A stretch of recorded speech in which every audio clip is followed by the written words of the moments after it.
The Hemp Wizard signature series artists are Walking Corpse Syndrome,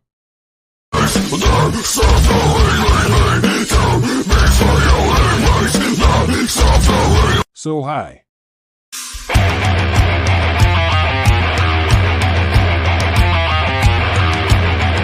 Black Sasquatch,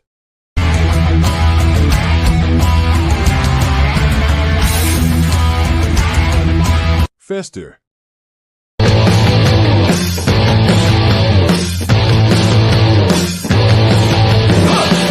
You can give your beard the magic touch by going to hempwizard.net today and rock out with your... Just kidding.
And that is my cue to start the show. Welcome to another live edition of the Hard Rock and Sports Show, live from high atop Hard Rock and Sports Studios in beautiful scenic Monroe, New Jersey. We are your 3-hour weekly actually we're 2-hour weekly get together each week where we bring you the biggest news from around the worlds of hard rock, heavy metal, of course, the wide world of sports. And guys, welcome back. We've had some sporadic shows lately. It's been a kind of a tough time around here, but back to it tonight. Some vacations, some family stuff, and we're back this Thursday night. Next week, we might have a Wednesday night show. I'll talk to Jeff about that. But in the meantime, we got tonight, and we got a lot to get to. There's a lot to jam into the show tonight. I don't know what the biggest news is. I'm going to say it's the Jets and the free fall that they are in. And listen, I understand that the Aaron Rodgers thing put this into a free fall, but it hasn't stopped. We've got really bad stuff this week with the Jets coaching staff, the head coach specifically. We have a really uncertain future. Probably the worst quarterback situation I have seen in a long time. Somebody's got to be blamed for it. We'll get Jeff's take on it. We'll talk about the Last Kiss concert, which I didn't go to, but I got the pay-per-view and watched eagerly last Saturday night. We'll talk about the Yankees and Juan Soto.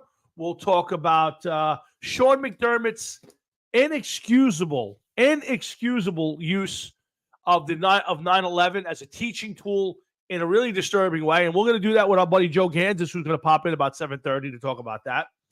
We'll talk our top 10 hockey players. Hopefully Jeff's got his list. I've got mine. God, we got Nico McBrain's stroke, which he's recovered from, thank God. We'll talk about Ralph from the Howard Stern show passed away. I do not know why, how. I will have to look that up, and maybe we'll get to that a little bit. Ralph Sorella, Ralph the Fag, as they used to call him. Boy, oh boy, so much to get to. And I don't know where to even start, but there's only one way to start off this show, and that's by jumping on with my buddy, the very handsome and good-looking and sexiest man on his side of the screen, and my man, Mr. Jeff Butt Cutlets Towinski. What's up, my man? Nothing. You got that wrong, man. I am the czar. You are the Butt Cutlets. Well, since I get to open the show, I get to determine who's who each week. So this week, you are. It doesn't matter what you determined. It's. I came up with it, and you are the Butt Cutlets. I could get John Collins on here right now to verify that. Do you want to go this way? We can go any way you want. Collins is a half a lunatic. Nobody will listen to anything Johnny Collins has to say. Oh, they'll listen. That's all I got. They will listen. Other than that, folks, we're happy to have you aboard. Again, this is a very action-packed week. We're going to barely get to Christmas stuff this week because I got so much to talk to Jeff about. I don't even know where to begin. I'm hoping that Frankie Catalano pops up to talk about the Kiss concert. I know he went. What's up, Adam Hines? What's up, my man? So I want to talk about the Kiss concert. It was interesting in the end with the announcement of the Kiss avatars continuing on. And it seems, real quick, Jeff, I didn't know this, but did you know that ABBA over the last 5 or 7 years has made like $100 million doing concerts as avatars? No, I did not. Yes, it seems to be the new trend now that they do this I know you didn't watch the Kiss concert. It's been all over social media. Their avatars. I don't know if you saw it anywhere, but so at the very end of the Kiss concert, the band goes away and one more song plays, and they have these Kiss avatars, and it's obviously these monstrous looking versions of each member of the band, and they're performing. They're doing God Gave Rock and Roll, which is a pretty cool song. And then it basically comes out that that's the next era, that Kiss will now continue on doing real concerts at Madison Square Garden, I guess, and the like, basically as avatars on a screen. And supposedly people show up to this. Well, listen, I mean, Gene Simmons already said that Kiss was the kind of band that could continue forever. They could just get different people to fill in the different things. And I guess he's not going to give up a buck if it's there to be made. That's all there is. Oh, yeah. I mean, again, I had never heard of this before. So this was news to me. And then I thought this is crazy. This is once, only Kiss to pull this off. And then I heard that this is not so unusual and that ABBA actually has been doing this for a few years and has made a ton of money basically going out there. I guess they can charge cheaper prices because they're not there. And they don't have to get the same fee, and they're able to do it in more places and smaller venues and bigger venues. And, obviously there's less people to pay. You're not paying roadies and light technicians and, equipment and all that, Jeff. So I don't know. Do you think this is the wave of the future? I mean, people are already, sitting in their basement playing video games all day. There are people, AI's coming out. I mean, is this the wave of the future? Well, I mean, listen, only time will tell if the people are actually going to pay for it. I didn't see it. I didn't even think to look it up on YouTube or anything to see what it even looks like. Yeah, I'll see maybe if I can find it during the show. I'll pop it up for you. But lots to get to, Jeff. We want to talk a lot about the Jets, a little bit about the Giants. We got a little Yankees, some Iron Maiden. There's just a lot to talk about tonight. But we got to start the show off as we do every week. And Jeff, how was your week? Very good. Oh, really? That's nice to hear.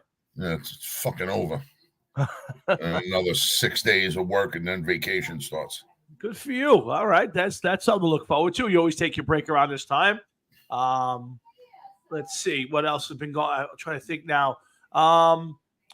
So anyway, Joe Gansas will be popping up about 8 o'clock tonight. Yeah, Adam, what's up there? What's up, Marty Lou? What's going on? You know what? Since Louis on, let's get right to a little Giant football. Brian Daboll, at the very least, has come out immediately, no quarterback controversy, and said that he's going to go ahead Monday night. Giants have a faint hope for playoffs. They need to beat a team that's directly in front of them on Monday night. We all know the Giants have not been good on Monday nights or Sunday nights. And they've been at least watchable under the helm of one Tommy DeVito, Tommy Cutlets, as he's called, Tommy Cutlets. And it's been interesting to watch. So, Jeff, it was that, he could have went back to Tyrod Taylor, the veteran, give him a better chance of winning games. Did Brian Daboll make the right move, kind of doing the entertainment thing? I'll give you my opinion, but I'm curious what you think. And Louis, please pop up. Do you think that Daboll did the right thing playing Tommy DeVito? I think he's doing the right thing, and I'll tell you why. One, Yeah. Tyrod Taylor has been in the league, 12 or 13 years? That is correct. So his future is limited. Yep. Where this kid is, doing an all right job for the Giants, does he have a future with the Giants? You have enough of enough of a schedule left to tell if he's should be in consideration. Sure. Why not? I mean, listen, year after year after year, Daniel Jones has gotten hurt. Now this year, I'm not going to say it's through any fault of his own, other than the team. I feel, the way that offensive line, but that's once again no fault of his. Nobody built the offensive line. There's not an offensive line in New York right now as we speak. That is true. Either team. So I don't see any reason why they shouldn't even give this kid a look. Sure. I believe they should. Why not? Tyrod Taylor, his experience as a backup, yes. He has some starting experience, yes. How many more years is he going to play if he's in the league 12, 13 years? But let's put it this way. Tyrod Taylor, first off, as a salary cap problem, Tyrod Taylor's making decent money. So you want to get rid of that. Tommy DeVito's going to make the league minimum next year, or a little bit better than the league minimum. And let's find out if Tommy DeVito's at least the backup to Daniel Jones next year. And listen, who knows? Maybe there's a little controversy in camp and you got a quarterback competition. I don't know. But at the very least, this Giant team has got some life to it. And it's been fun to watch. I mean, listen, it's not the greatest football I've ever seen. Don't even get me wrong. But he had to do it. Jeff, Tyrod Taylor's not going to be back next year. So why not find out if Tommy DeVito is at least a capable backup? And from what I've seen, I agree, Tom. I agree. You have to listen.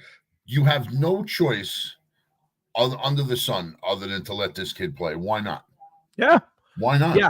No, I totally agree. So, it's I hate to say this too. You don't want to know something?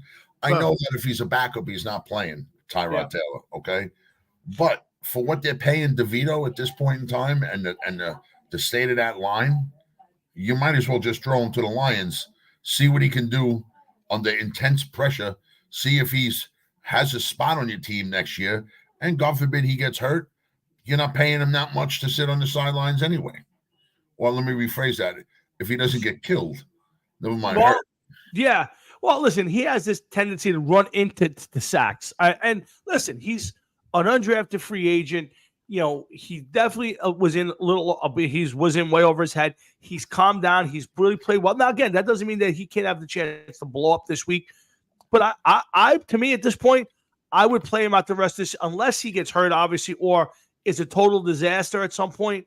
I let him finish the season, see what he's made of. And if you catch lightning in a bottle and you win 3 or 4 games, who knows? Maybe at least you make it interesting for December and early January. And at the worst, you find out if you got a guy who can play. That's the way I look at it. I think you got a point there, except I don't think they're going to win 3 or 4 more games. But no, I don't know. Listen, they got some winnable games. I doubt it. Believe me, I'm not counting that. The 2 games out of the final playoff spot. You want to have a chance to talk about it, go beat the Packers Monday night. If you beat the Packers Monday night, you're 1 game behind the team you just beat. So, and at that point, let's have a conversation. Do I care at this point? I really don't. I just want to see some entertaining football down the stretch. And, and I want to see entertaining football. And if it keeps it interesting, that's all that matters. Whether they get to the playoffs or not, whether they win 4 of their last 5 games or 3 of their last 5 games or 1 of their last 5 games. Just keep it interesting. So I think Brian Daboll did the right thing. And I love the fact, Jeff, that he came out and he was immediate about it. Like, he didn't wait till Thursday. Let me think about it. He came out Monday morning and said, Tommy DeVito's my quarterback. And that's what I like about it. That's good. What else is he going to say? What is he going to pick the guy that hasn't played in about 4 or 5 weeks or whatever it is at this point in time? Well, listen. I want to get to the Jets, and you're going to have to kind of answer for your team's debacle this week. But before we get to that, and I'll tie in Daboll's handling of this situation against Robert Saleh's handling of his team situation right now. But I want to get my dad on. He's hanging in there. We'll come back and we'll get to the Jets. I want to get to Kiss. We're going to get to Sean McDermott and his ridiculous. Did you see that, by the way? No, I read part of it, and I saw the comparison to the Yeah. the terrorists, and I just stopped reading right there. To be honest Yeah. with you, Yeah. there was So no use to go any further. yeah, Joe Gansas is going to come on. Joe's a big Buffalo Bills fan. He wants to spout off about it. And got to be honest with you, Jeff, we'll get to it with Joe. That's a guy who's going to get fired. I can't imagine the way his team's played, and having that conversation where you actually bring that. I can't even imagine. But we'll hold that till Joey gets on. Like I said, I don't know if you did your top 10 hockey players. I have my list. If you want to hold it to next week, we can hold it. I got him. I'm ready to go.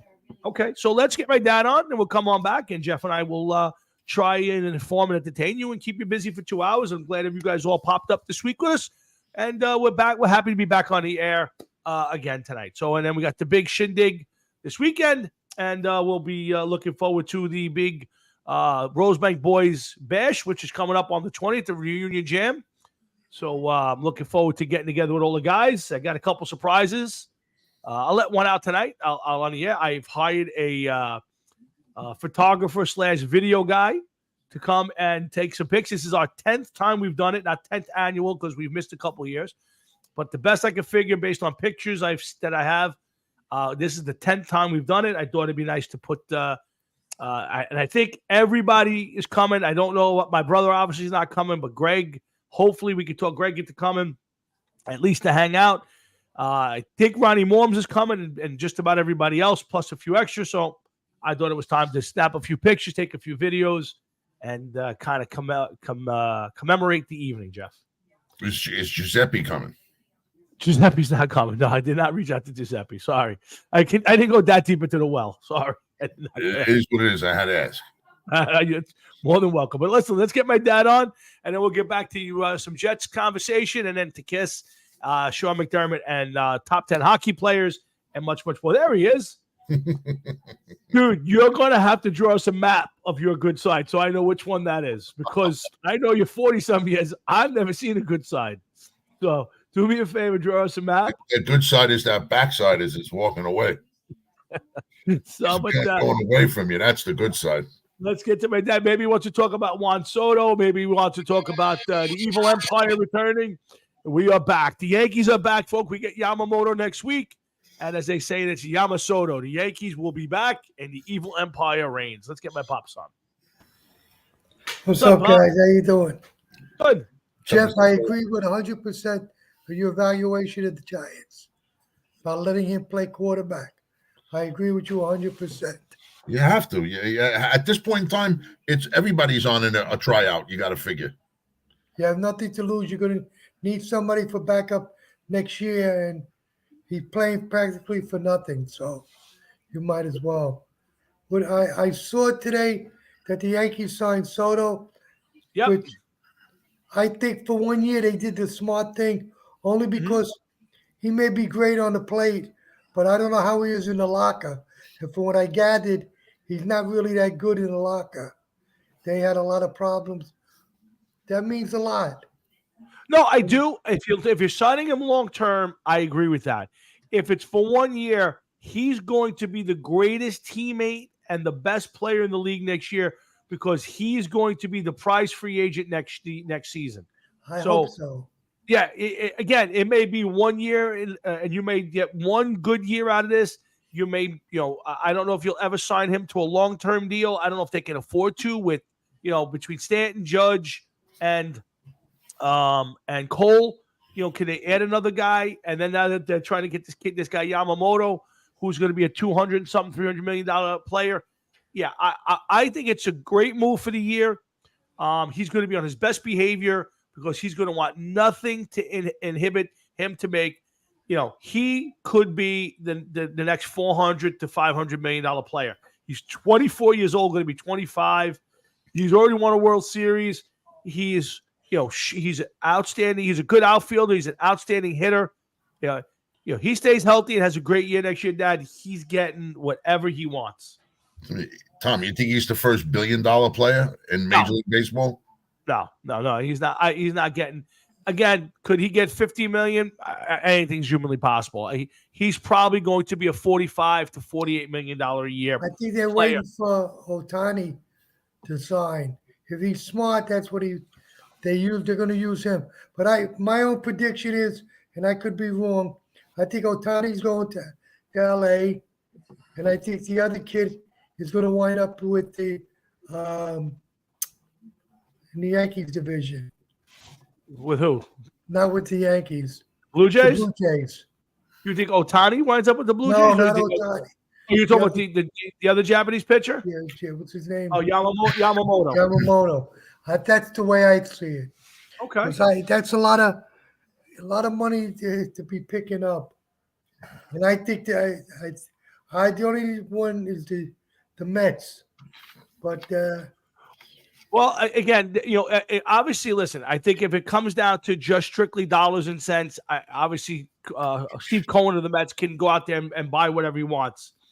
I don't know if that's enough. He's supposed to have favored the Dodgers or the Yankees. He's intrigued by their histories. I don't know. Will he take one penny less or $10 million less to go play for the Yankees and Dodgers over the Mets? I don't know. And does Steve Cohen want to spend that money on him? I don't know the answers to that. I guess we'll find out next week. I would say this: if the Yankees or if the Mets don't wind up with somebody, it's going to be a really tough season to sell your fans after the year last year that you're going to go into the season not fixing the rotation. Luis Severino is not the answer. no. So, No, not at all. so I think if you're the Mets, you can pass on Soto, you can pass on a lot of these guys. I think they gotta make the move for Yamamoto. I'm sure they're going to, That's where he's going. but it's just going to be a question of how much will he spend, how much more than everybody else will he spend, and does Yamamoto have a preference to play someplace? We'll see. I'd be very shocked if he became a Yankee. It seems very like shocked. it seems like right now the Dodgers are the favorite with the Yankees trailing second, but who the heck knows? Like I said, Cohen could come up there and say, here's the checkbook, write down the number you want, and the kid comes. But the Mets, they can miss on anything else. They can miss on anything else. They cannot miss on Yamamoto. If they do, this will be a very bitter winter for Met fans, and stay off sports radio because Yeah, but that's not going to put them in contention. That doesn't make them. They're not No. one player. No, I away. agree, but the rebuild has to start someplace, and you can build around Yamamoto as your guy for the next 5 or 7 years, and you build into this. And next off season, they could go out there and throw money at Soto if they want, and build around that. And they'll do that, and probably not sign Pete Alonso, and build that team that way. But Okay. the thing that starts this team, the Mets, off right now is they need pitching, and they need real pitching, not 40-year-old guys, or some pitching prospect that may or may not pan out. They need a bona fide star pitcher right now to take this team over. Well, we'll see what happens. I'm gonna let you go. I know you got Joey waiting and the rest. Jeff, take care, buddy. Be good, Mr. Flores. Nice seeing you. Say hello. Yeah, I Probably will. I'll see you over the weekend. You got it, Pops. I'll see you over the weekend. Talk to you later. You got it. Frankie, I read it today that it seems like the big thing seems to be the Dodgers. A lot of the Japanese players want to stay on the West Coast because it's a shorter flight. It's easier to get back home. It's easier for people in their country to watch the games. The Giants are a sneaky lane in the weeds maybe on this one, although most people don't think left-handed pitchers want to go there. But, yeah, Paul, you know what? If I were the Mets, if you can get Snell, I would do it, and they should get Bellinger. You're absolutely right. I think Bellinger coming off that year is a good pickup for the Mets. Frankly, it would have been for the Yankees as well if they didn't go for Soto. So it's a little risky, but that's what you need, Paul, to make it at least interesting. You're still not good enough to win that division, but you are good enough to make the playoffs. With that, you adding that, and you get rebound years from Marte. You get something more out of McNeil and Alonso and Lindor. at least play to their potential. That you're putting on a team. But if you miss on Yamamoto, boy, oh boy, I think that's going to be a rough year. So, but again, Hard Rocket Sports, that's Jeff and I'm Tom. We're talking a little baseball. We're going to get back to talking a little football. We'll come back to the baseball. I definitely want to get to the Kiss show that I watched last week. I don't know if Paul watched it. I know Frankie was there, so I want to do a couple minutes on the Mets, and then we're going to get to talk a little bit about the. I want to talk about the Kiss concert and the use of avatars going forward. You know, Kiss is insane, but it looks like now that Kiss will continue in an avatar form, and we'll discuss more of that in a minute. But Jeff, let's get back to a little bit of the Jets because we were on that before we got my dad on, and I brought up the Dable thing because I thought he handled it really well. And then I look over at the Jets, and you know what? There was a faint heartbeat, Jeff, last week. The only thing to do was go beat a average or below average Atlanta Falcons team. And while I had no issues with Coach Saleh and the way he used, benched Wilson, put Boyle in, had Simeon as a second, this may be the worst quarterback situation that I've seen in a long time, and certainly the worst of this year. I mean, and somebody should pay the price for this, that this is what Jet fans had to endure, one of the worst offensive seasons I've ever seen. It's got to be Joe Douglas. Joe Douglas should answer for this. And before he's fired, he should answer for this. And when he's done answering for it, he should be fired at the podium immediately. Before he leaves the room, he should be fired. First of all, let's go back to the first game of the season. Go ahead. Okay? Now, when they were courting Aaron Rodgers and they were talking about Aaron Rodgers, I wasn't 100% on board with it. But then I got excited about the idea that Aaron Rodgers was coming, a team that they talked up, that it seemed as though this team was heading in the right direction. Had some good pieces to it and everything else. It turns out that it went to waste. It's everything, 4 plays, and the season was done.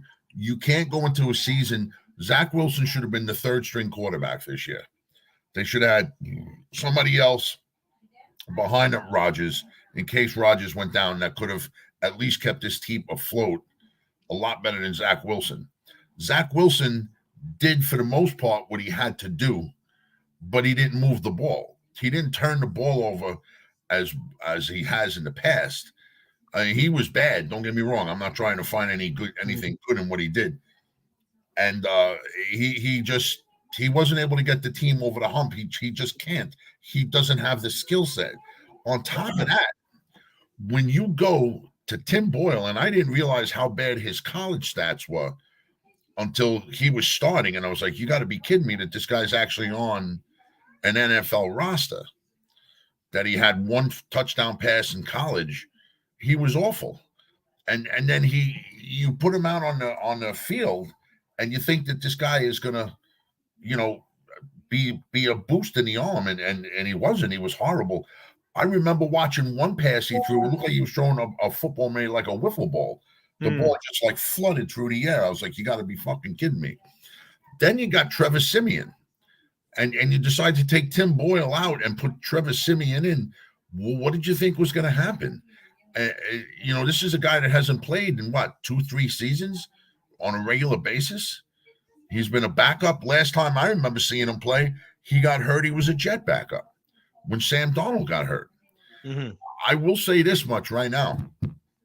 If you're telling me, and they are, that Zach Wilson is your best opportunity to field a quarterback that resembles a starter in the NFL and that could possibly win a game for the New York Jets, and that person is Zach Wilson, then Joe Douglas did nothing at all to better this team at all on any level. Okay. I like Robert Saleh, and I hope that he stays as the coach of the New York Jets. But part of me, I just can't say it. He should be fired too for towing the company line, because somebody is telling him that Zach Wilson has to play.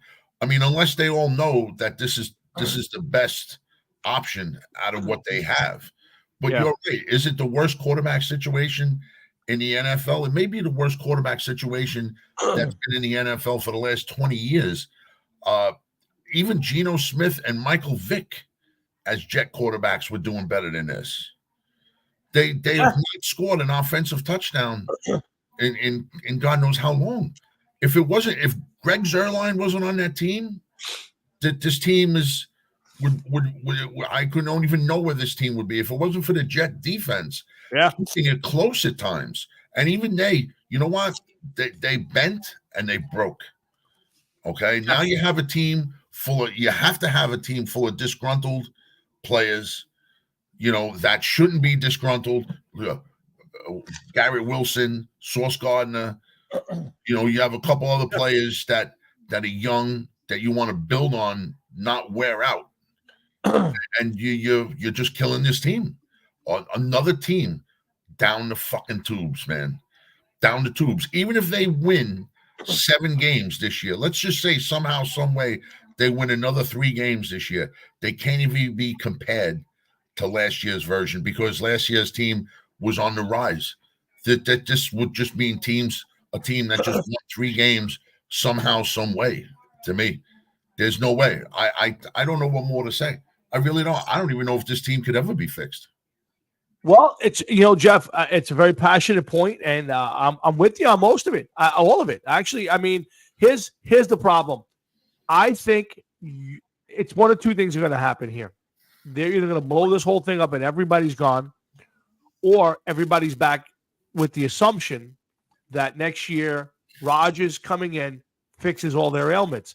Because if you fire Joe Douglas and you keep Saleh and you bring in a new GM and say you already have your coach, well, that guy's got a built-in excuse for next year to start all over again. And think about it. You're starting all over technically right now, and then you're bringing in a GM. Things fail. You fire Saleh next year if it doesn't do well. Now you're starting over again. To me, you're either going to suffer with what you have and hope that it catches fire next year, or you got to start all over now. But, Jeff, the big problem is the guy named Aaron Rodgers, because if you fire Saleh and you get rid of Nate Hackett, what happens with Aaron Rodgers? Does he leave? Does he stay? Is he miserable? He's not necessarily the biggest team guy in the world. At least he hasn't been in the past. And, one of the reasons he came here was because of Hackett. And again, you can't keep Hackett. You certainly don't want to make him the head coach. That's why this is an ugly situation. And I'll tell you one more thing before you answer that. The reason why Saleh deserves to be fired, besides towing the company line, is his team makes too many mental mistakes and way too many penalties. Jeff, I watched one series. They must have had 4 offsides penalties. I mean, they just make more mental mistakes than any team that I watch regularly. I'm sure there's other teams that are worse, no doubt. But I have to tell you, as the head coach, its ball should fall in his lap. And the fact that he's got to go back to today and yesterday and come out and wishy-washy put Zach Wilson in, Jeff, Robert Saleh has not shown that he is a legit NFL coach. Well, let's stop right there for a second and say, if you're Robert Saleh, who else are you going to put in as quarterback? Who else do you put in as quarterback? No, again, he has no choice. There's no choice. Be 3 of the worst quarterbacks in the NFL right now.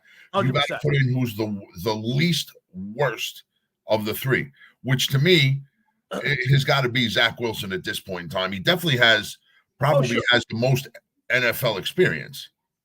Yes. Okay. Yeah. That's one thing. So I could see that. The rumors, which we'll never get, they had to be true. They would, without a doubt, had to be true. I refuse to believe they weren't true. I believe that Zach Wilson said that he didn't want to play. Oh, absolutely. 100%. Do I think that he said he didn't want to play because he's worried about next year and free agency because he's probably going to get cut? I think that's a load of bullshit. Yeah. I think that he was scared shitless to go back out on the field because no matter what he does, he's gonna be under such a microscope and such scrutiny that I think it's unbelievable. To address the mental errors of what you're saying. I hear what you're saying. And I think that he may be soft on these guys, but you want to know something? I think you're dealing with a damaged team. By now, you're dealing with a damaged team that has so much on them that I don't think that they can help it. I'm not going to say, do I think they're trying hard? No, I don't think they're trying hard. I don't think they quit on him. I just think that they're beaten down. I think they're a beaten down team. I think they're a team that is so realizes where they stand and how deeply rooted their problems are, that I don't think you're going to get these guys to do anything at this point in time. Not because they don't want to, just simply because they can't. I just don't think that they can. Okay. And what else about Saleh being fired? Yeah. Listen, I like Robert Saleh. Okay. I think that he was bringing the Jets along in the right direction. I like to think that both him and Douglas were doing that last year and the year before. I firmly believe that he was told. I don't think that he was on board, and I don't know if we'll ever know that, maybe until after he's fired. I don't think that he was on board with it, because I don't think that anybody would want to keep Zach Wilson in that long. But then again, he can only coach the players that he has to coach. There's nothing that he can do unless he has better players. That's on Joe Douglas. I mean, he can't go to the media and cry and say, this is what I need. You're not giving me what I need. You're not getting me what I need. That causes a bigger problem for him. I'm not saying that he's completely innocent. Don't get me wrong. He has to be held accountable on some levels too. But you can't take a bunch of fucking 3s and 4s and 5s and take them to the prom and pass them off as 10s. You just can't do it. And that's what he had. He had pieces. He didn't have players. I think that defense is ready to go, but that offense is so bad that, you can't keep a defense on the field and expect the defense to fight for so long or every week. It's just, you're going to kill them. You're going to wear them out. And I think that's I think that's what happened. I really do. I think you have a beaten, broken team. I agree with you on that. I think that there's a fracture on the team. Again, that comes down to the coach. Again, I think, unfortunately, for the Jets, I would be shocked. Nothing would surprise me, but I would still be shocked if they went out and fired Saleh, the coaching staff, and the GM, unless, of course, Aaron Rodgers gave his blessing. And here's the other problem: do you want Joe Douglas, Jeff, making this year's possible top 5, certainly top 10 pick? Oh, Tom, I have not followed the draft. Okay. Yep. And without a doubt, whoever they would go after in this year's draft would have to be an offensive player. We already know that. Has to be a quarterback. Well, does it have to be a quarterback? I don't know who the free agent possibilities are. Okay. Because if you go to get another quarterback now, then you're starting off a carousel in the worst way, because if you say you get a quarterback now, first round, you pick a quarterback. Say you're picking 4th, you pick another quarterback. Yep. Okay. And now in 25, Saleh and Douglas are both gone. So now you got a quarterback that's now playing for his second general manager and coach, and he wasn't even their pick. So, and Frankie, you know what? Offensive line, they should be looking at every single offensive lineman that's a free agent, every single offensive lineman in the draft, every single offensive lineman that gets cut. They should look at anybody. If you look like an offensive lineman and you're working at the local car wash, they should tap you on the shoulder and bring you in for a tryout. They need to try anybody and everybody, and they're not. That's quite obvious. Mekhi Becton, you need to cut ties with him. Let him go. Nobody's going to ever take him. He'll be a career backup at best if he stays in the NFL. You need to get rid of him. I don't know what more to say.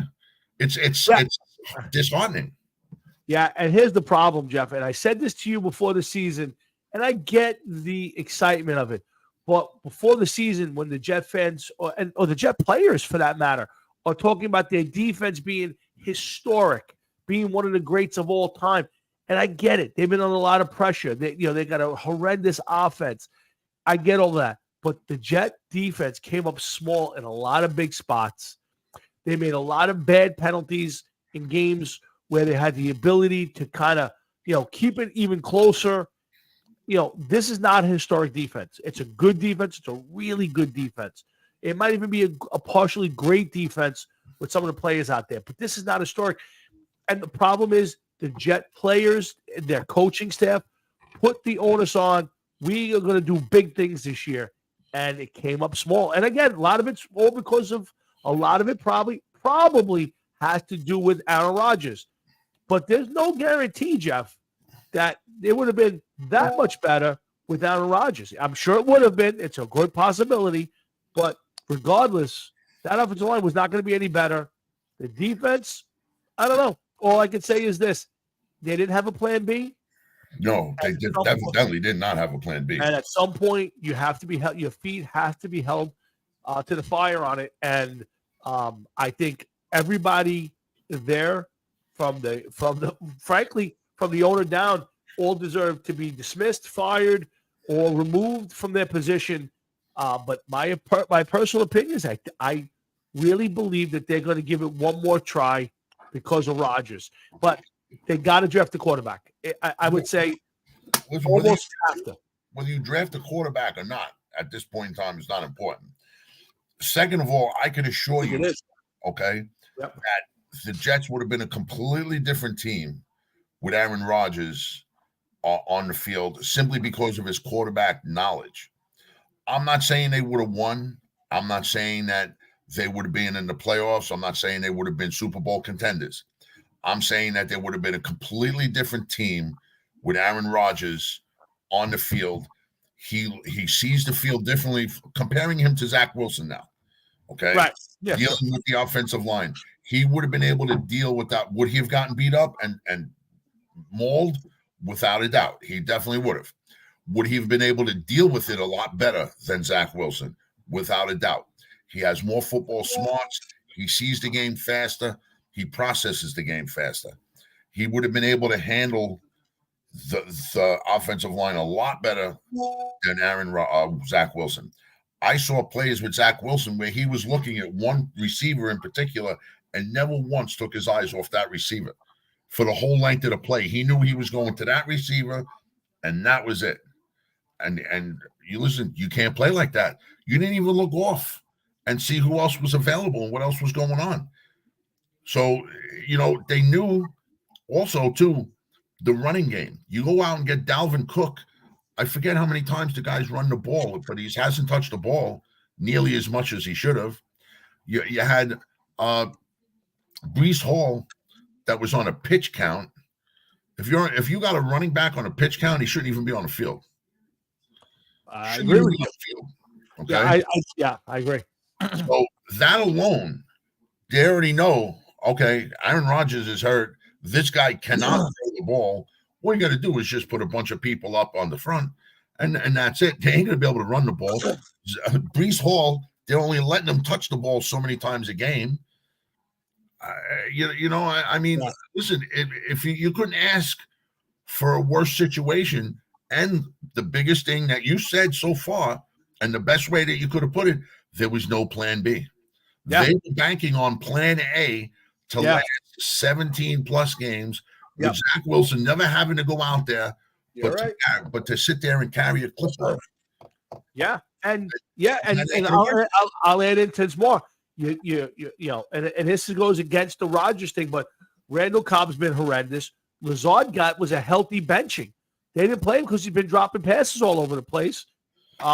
Nothing that they have done this year has worked out right. So listen, this might be the worst Jets team because of the expectations of the preseason, of the whole Rodgers signing.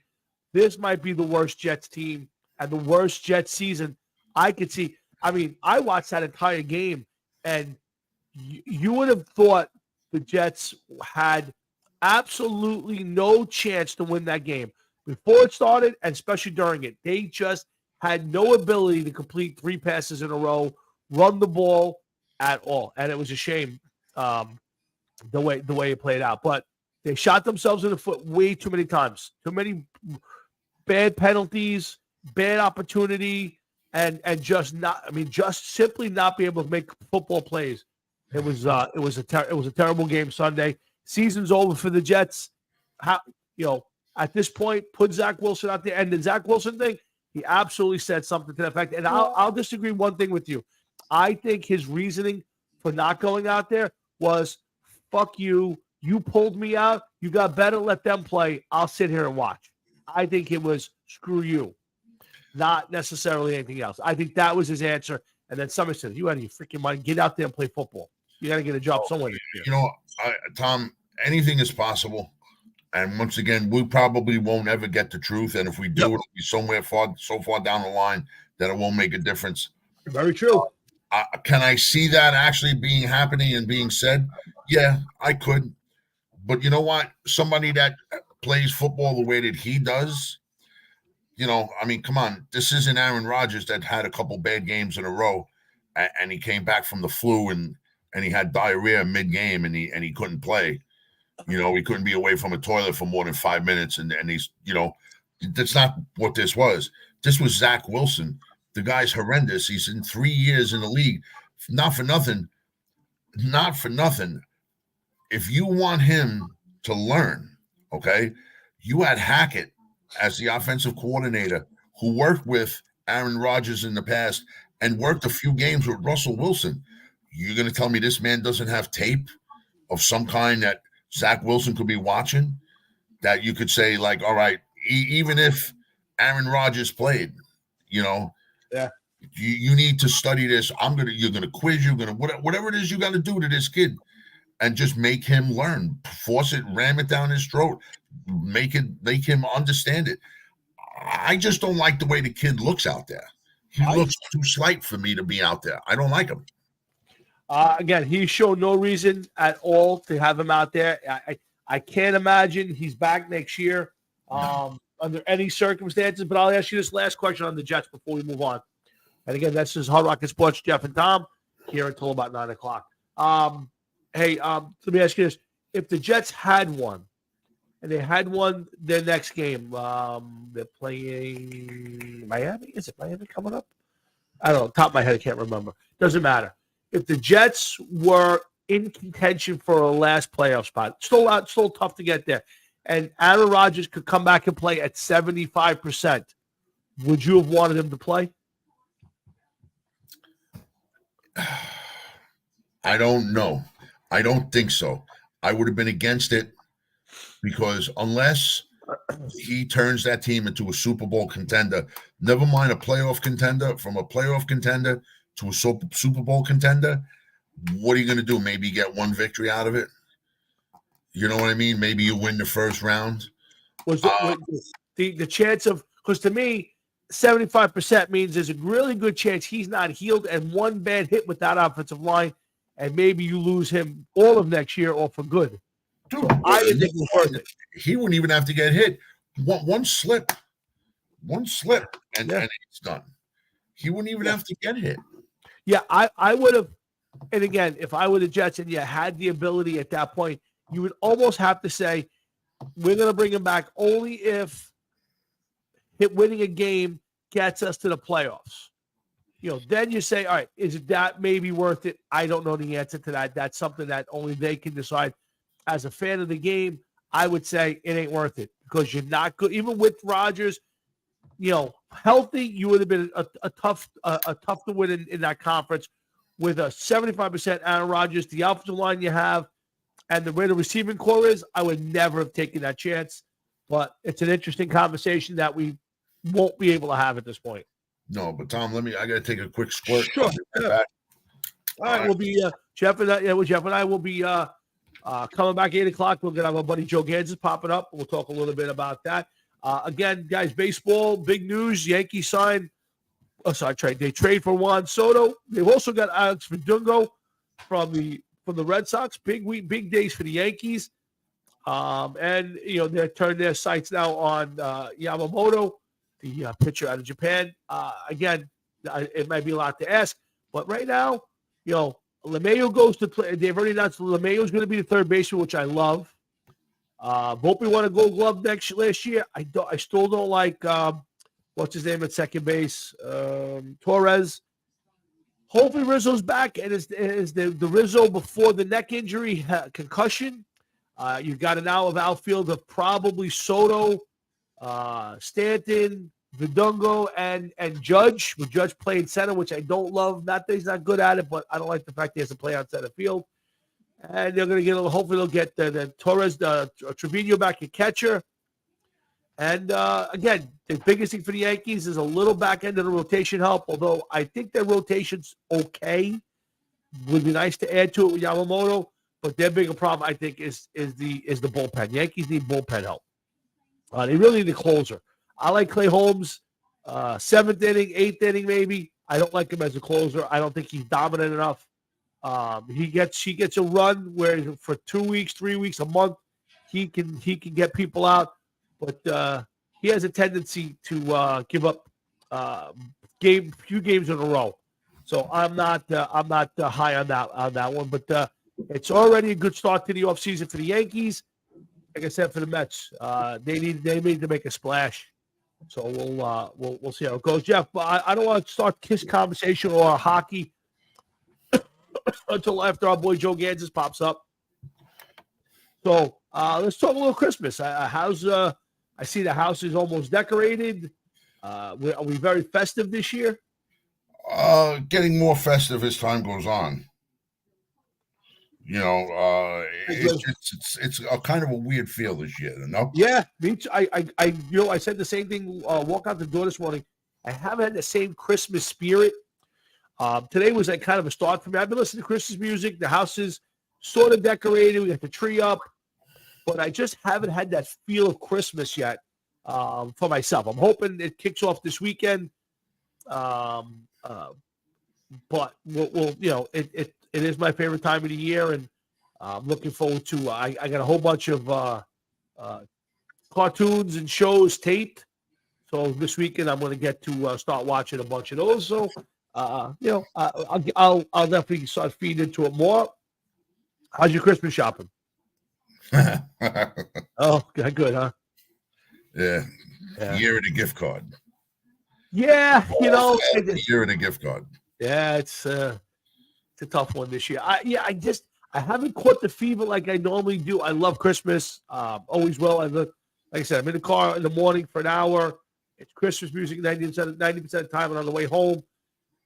The last couple of days with the baseball talks and the way football. Did you hear about the whole Joe Beningo, Robert Saleh texting thing? Did you hear about that? No. Yeah, if you're not a fan of Duffy FN, you know who Joe Beningo is. He was a long-time radio show host on FAN, and he struck up a relationship with Robert Saleh, and him and Saleh text back and forth, and he kind of leaked out some personal conversations that they had, and there was a big thing this week. I don't want to dig into it too deep. I think if you heard it, we talk about it for a minute. But anyway, so Christmas is in. I mean, have you watched any Christmas shows yet? Just Rudolph, and then we got the real tree up. Right. We didn't go as mental with trees as I was kind of hoping. I was hoping to get a third tree up this year. One of the base. I was under the impression you had the third tree up this year. No. Just the two right now, which is fine. That's fine. Sure. I don't care Absolutely. about that. Okay. And everything is so far so good, but you just like to go a little further, I think. And I didn't do on the outside of the house this year. First year in many years that I haven't put lights on the outside. Yeah, I just wasn't feeling that, man. Just was not feeling it. Yeah, I mean, this is the first time I have in a while. With the rental of the house now, I don't have the spot outside. There's no electric out there. And I just said, you know what, we'll decorate the inside of the house and we'll call it a day. And that's what we did. And, I'm happy. I get to sit in my living room at night and, the lights are out, and the Christmas tree's on, and the lights are spinning and all that stuff. And we watch our shows and all that good shit. So I'm happy with that for this year, but it's still a few weeks away. We got a couple of weeks of chatting, and I'm hoping. Is there a Christmas show that you're really looking forward to, or that maybe you haven't watched? Funny, I got a whole bunch of them on tape. I do. I got all the Santa Claus is coming to town, Year Without a Santa Claus. I got them all on DVR. I normally watch several times Miracle on 34th Street. It's the original. It is my favorite. Usually I watch it a few times. This year I've kind of decided it's going to be my Christmas Eve go-to show. When we come home from my parents and my wife falls asleep, I'll go in the living room, flip the light on, the tree on, and I will watch Miracle on 34th Street. I can't ever get enough of it. I would say there's one thing I promised myself. I don't know if you've watched it. This is the 20th anniversary of the movie Elf. And everybody raves about it. I've tried to watch it several times. I find Will Ferrell to be annoying. Yeah, he's an idiot. It's kind of like the Adam Sandler thing. You play the same character 75 times in different movies. It just gets to be annoying. But I would think, is there a modern Christmas movie that you watch? Or yeah, that's good. I'd say to me the last Christmas movie I would say I watch, or the most recent is probably Die Hard, 1988. Like I don't think. I feel as though that all the Christmas movies, if they're not out already, I can't watch them. I'm not getting anything out of them. You know what I mean? I can't watch some of this newer stuff, Elf and all this other bullshit. Yeah. I don't want to watch it. I don't want to see it. Yeah, I feel the same way. Like I'm not the the angry old man going, "Am I dying?" It's just the stuff that comes out. Like I can't watch any of that Hallmark stuff. My mother lives on the Hallmark Channel and all those crazy freaking every other show's every show's a Christmas show. It's ridiculously dumb. It's the same premise, but different actors. But the Christmas movies themselves, it's just there's a couple I've been told are good. There's one with Arnold Schwarzenegger and Sinbad. I think it's called Jingle All the Way. That came out. I've heard of it. I don't know if that's. So I said, I've said, maybe I got to sit down and I got to watch them and review them and try to see if this is something that we should get into, because I don't normally watch anything that's been, like I said, Die Hard's probably the last Christmas movie I could say I watch regularly still today. So Elf and all of those, I've kind of just passed on. Elf I've tried to watch because everybody tells me how great it is. It is the dumbest thing in the entire world. To me, honestly, if you look at all those Christmas shows that came out, right? Yeah. Frosty, Rudolph, Charlie Brown, all of them, they all came out in the mid to late 60s. Yeah. That was the time for Christmas shows. Yes. Okay. All of the classics, the movies, came out in the 30s and 40s and 50s with all of those Christmas movies. The newest one that I could say that I would want to watch would be A Christmas Story with Ralphie. Pete Dagsio brought up a really good one. Scrooge. That is a really, really good movie. What year is Scrooge? That's not all that old. Again, another 1988. That is a good Christmas movie. Good call, Pete D. That's another one. Bill Murray? Huh? Bill Murray, yes. Great. Kind of an adaptation of the Ebenezer Scrooge, just a modern version. Very, there's been plenty of tries at that. And most of them don't work. I think Scrooge is a really good job. And Bill Murray is one of the most underrated actors of our time. He's a funny dude who does a lot of good movies. Catalano, Die Hard is a Christmas movie. Frank, please. Listen, man, I'll settle this argument right now. Okay? Go ahead. Ask Bruce Willis what kind of movie it is. But you have to ask him today's Bruce Willis. and then you have to go by what he says. It's not very nice. By the way, he's nonverbal at this point in time. Yeah, he's nonverbal at this point. He's nonverbal. He's basically just a fucking lawn ornament at this point in time. Yeah, really. Frank, Die Hard is a Christian movie, and Pete Dag, good job. Scrooge is a good movie. Frank, again, Fred Claus, that's Vince Vaughn. I don't know. There's another one. There's a couple of horror ones that came out. I just can't find myself. I love Christmas and I love Christmas movies. I don't know. We'll see. Who would be a good Jet quarterback? Bruce Willis? Why? Because he wouldn't feel the hits. Yeah. That's why he wouldn't be able to say ow. You wouldn't know if he was hurt or not. You wouldn't be able to say I'm reluctant to play. Get the fuck out there, you. Hey, Frankie, before we get to the Kiss stuff, let me ask you, you were at the concert. I watched it, but I was, bathroom visits and, talking to my wife a little bit during it. Did either Paul or Gene mention Ace and Peter? Did they thank them? Did they mention them at all? I'm curious. Frankie, you were at the concert. Let me know if you heard them mention them at all, which I think is, if they didn't, and I didn't hear them do it, it would be a try. Okay, I didn't think so. For the most part, I think that's. I know they put some pictures up on the pay-per-view. I don't know if they were on the Garden screen, but on the pay-per-view, there were some early shots of the four of them, but they were never mentioned that I saw by name, and I think that's a mistake. Listen, man, you know what, Tom? Everybody says that, but let me ask you something. What's the mistake? You're talking about two guys that haven't played regularly in Kiss, in Kiss, and God knows how long.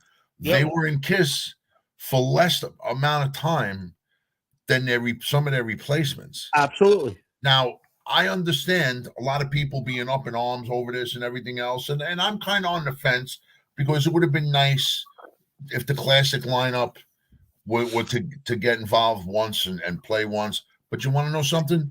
Who knows? Maybe there's another tour coming up in a couple years. You don't know. You just do not know. How are you doing, Michael? What's up, Mike? What's up, buddy? You don't know what the plan is. I'm not saying that Gene and Paul are right or Ace and Peter are right. I'm not saying that at all because I really don't know what's going on. But you know what? If Gene Simmons thought and knew that they could have made more money with them two guys in there, you better believe that they would have met someplace, hashed this out. Maybe they would have stayed on opposite sides of the stage, and Gene would have gotten another fucking God knows how many millions of dollars. Jeff, I don't disagree with a lot of what you say, but my thought is you don't have to drag them up there. You don't have to have them play. You don't have to do a lot of stuff, but you got to mention them. They were part of the start of this band. They were there through all the rough years, the beginning. They built Kiss, helped build Kiss, regardless of their pitfalls and their downfalls and all their addictions. That's the classic lineup, and again, would I have liked to have had them out there play a song or two? Yes.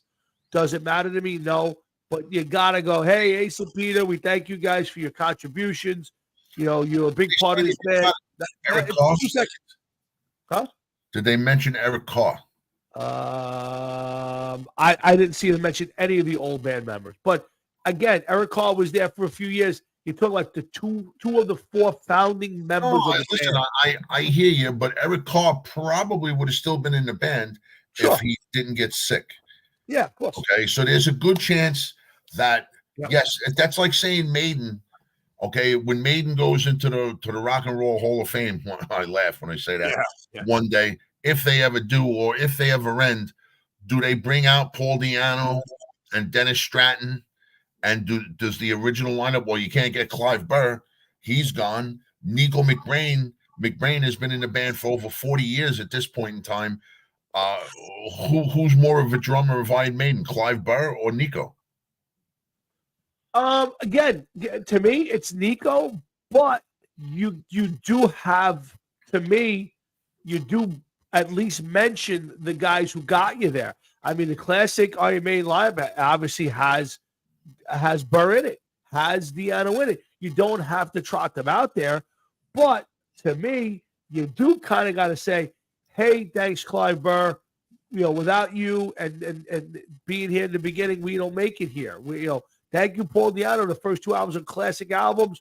Without your vocals, without your input on songs, we don't get here. That's it. It don't have to be much. But you're talking about a 50-year-old band, and 2 of their iconic members are alive. To me, they should have been there. But regardless, you got to at least say, hey, guys, thank you for everything. That's it. While I understand your point, Tom, we will get to see this again one day soon, okay? Because you have Maiden that's approaching 50 years. Yep. You have Priest Over that's 50. 50 years. Over 50. Okay? If they're ever going to mention KK Downing as they go out the door, let's see what happens. And like I said, a lot of these guys, especially Peter Criss and Ace Frehley, when you think of the longevity of Kiss, they were only there for a short time.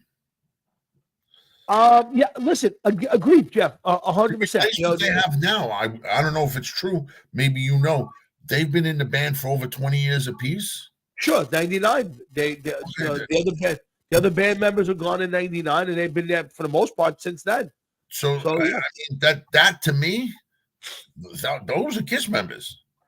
No doubt about it. And again, I agree that the last 4 guys. See, to me, I would, as a Kiss fan, I would like to have them in the last 4 guys on the stage would have been the original band members. I know that's not possible. So, and Tommy Thayer and Eric Singer are full-fledged Kiss members. Agreed, no problem. I have no issues with that. I have no problem with them wearing the makeup. I have none of that. I'm all good with it. All I'm saying is that the original members should have been mentioned. And Frankie, you're kind of right. I didn't think it was too special a show.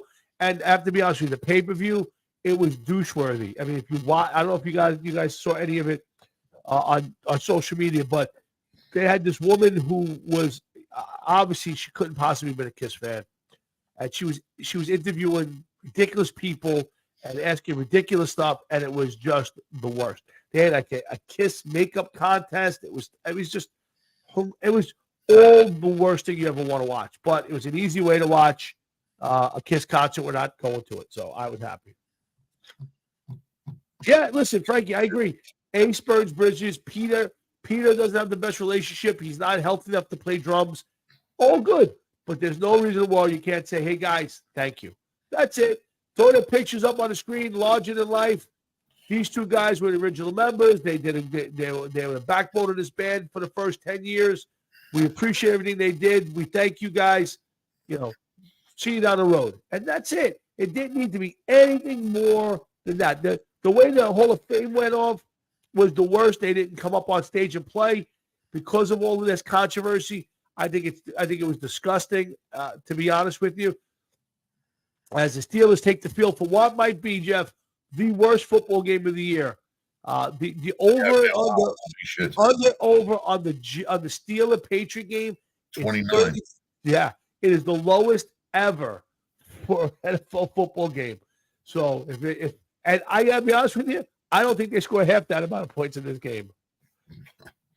Where is Joey here? I don't know. I'm about to move forward. I want to continue. Listen, while we have Frank there, why don't you hit him up with Pepe? All right. So the continuous saga, as we know that there was a enlightening of Pepe last time we got together, and he is continuous trek across country to find his beloved, I'm going to say beloved, Russell Wilson. So let's see what's up in the world of Pepe this week. If I can get to it, and we'll get right back to Kiss in a minute. It is I, Pepe, the Pepster, Pepperini, Pepperoni, Pepper very happy today. And you know why? I'll tell you why. The Pepster has a job where you may say, where is this job? And this job is at the stadium. Stadium, just not any old stadium you would say, right? No, but where the Denver Broncos play. That is right. I am the new laundry boy for the Denver Broncos. It's only a matter of time before I meet the one, the only Russell Wilson. Right now, I get to touch his wet towels and his dirty jock straps, and that is doing enough for me more than ever before. Just knowing that I'm getting a part of that man in my life makes me very, very happy. Soon I will hand him a starched cup and say, protect yourself, Russell, at all costs, and win and bring us to championship. I could feel it. This week, I say they're going to win again. It'll be 2 in a row. I can't wait. All right, that might be the creepiest message from Pepe that I've ever seen this year. I might have to go take a shower after that one. He was salivating over Russell Wilson. I do have one critique of Pepe. I would like to know where he is at all times. So maybe you could talk to him and have him include his whereabouts so we can contact the authorities and let them know that Russell Wilson could be in danger. Listen, all I can tell you about this is that the twist that's about to come up for Pepe is going to be so mind-blowing that people are going to be like, what? You got to be fucking kidding me. Okay? The only thing that's going to be more controversial will be halftime with the half man. Oh, boy. All right, well, we'll get to that. We close the show with that every week. In the meantime, our buddy Joe Gans has popped up. I want to get him on. I want to ask him real quick about my theory on the Kiss thing, and then we're going to get to his take on what I think is one of the most disgusting things I've read in a long time. I'm glad Joey brought it to my attention today. I don't know how I missed it, but let's get our buddy of 40 years and man about to get married, Jeff, Mr. Joe Kansas. What's up, Joe? What's up, guys? Oh, good, Joey. Oh, good. How you doing, pal? What's up, Tom? What's up, Jeff? What's up, Tommy? Joe, what's going on? Joe, before we get to real quick, we'll talk about Sean McDermott. I want to get 2 takes from you real quick. First, Yankees and Juan Soto. 5 players, 1-year rental. Good deal, bad deal. I thought it was okay deal, to be honest with you. I think the whole thing is, I think the Yankees are actually going to, it's not a bad move by the Yankees. They're going to probably wait till midseason to see how he's progressing. He don't get hurt. If he's having a good season, and maybe make him an offer. I mean, that's what I'm thinking.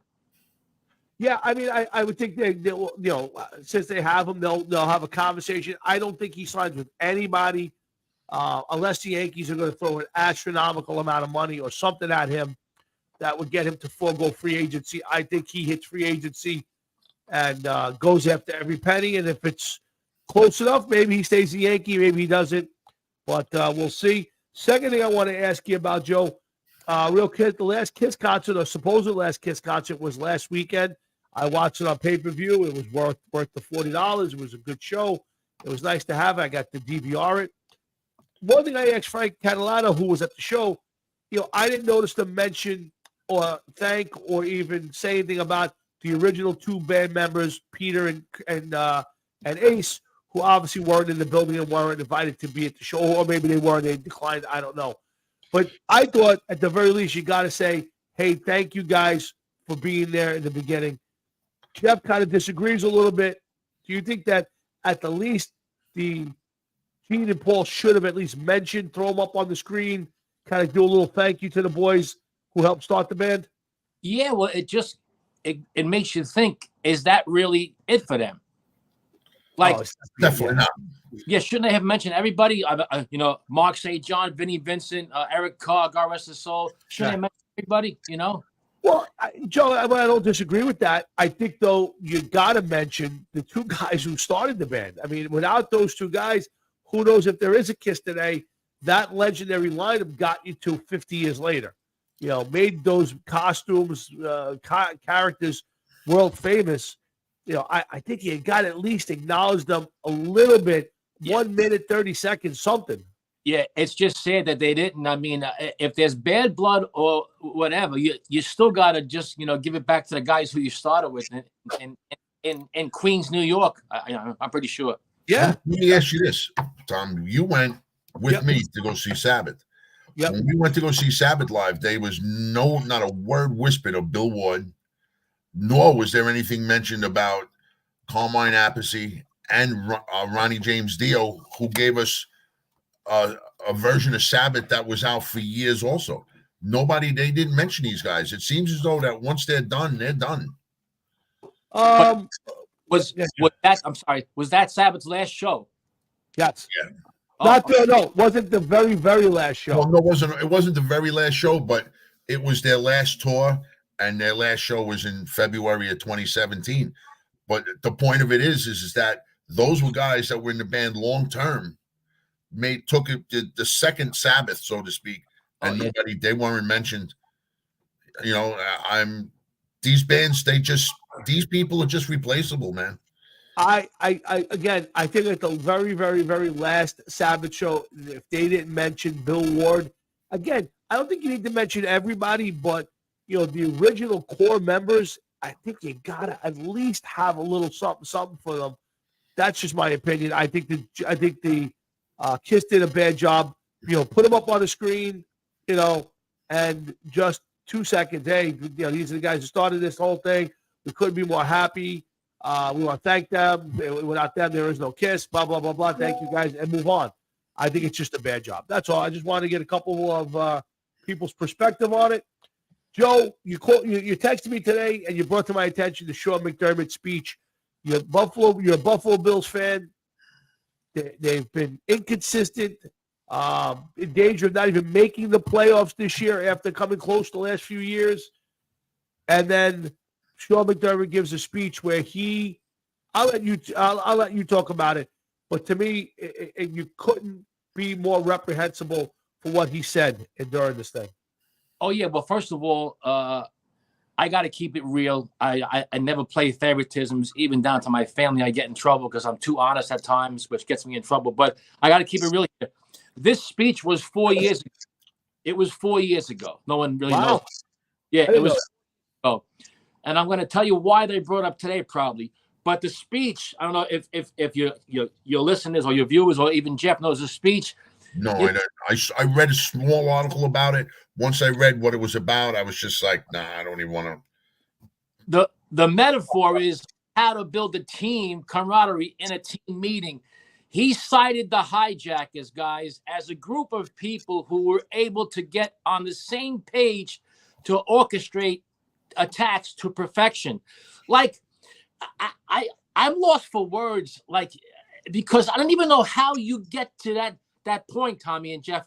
What's in your thought process that you have to bring up something so vile, something so disturbing that people are still dying today?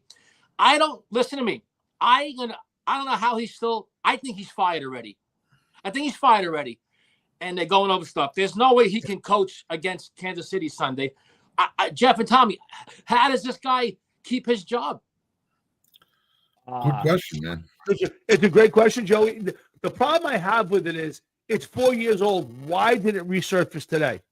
Unless somebody's dropping it to get him fired. Right. There you go, Tom. The rumor is he's on a hot seat already. First of all, let me tell you something. The Buffalo Bills fucking suck.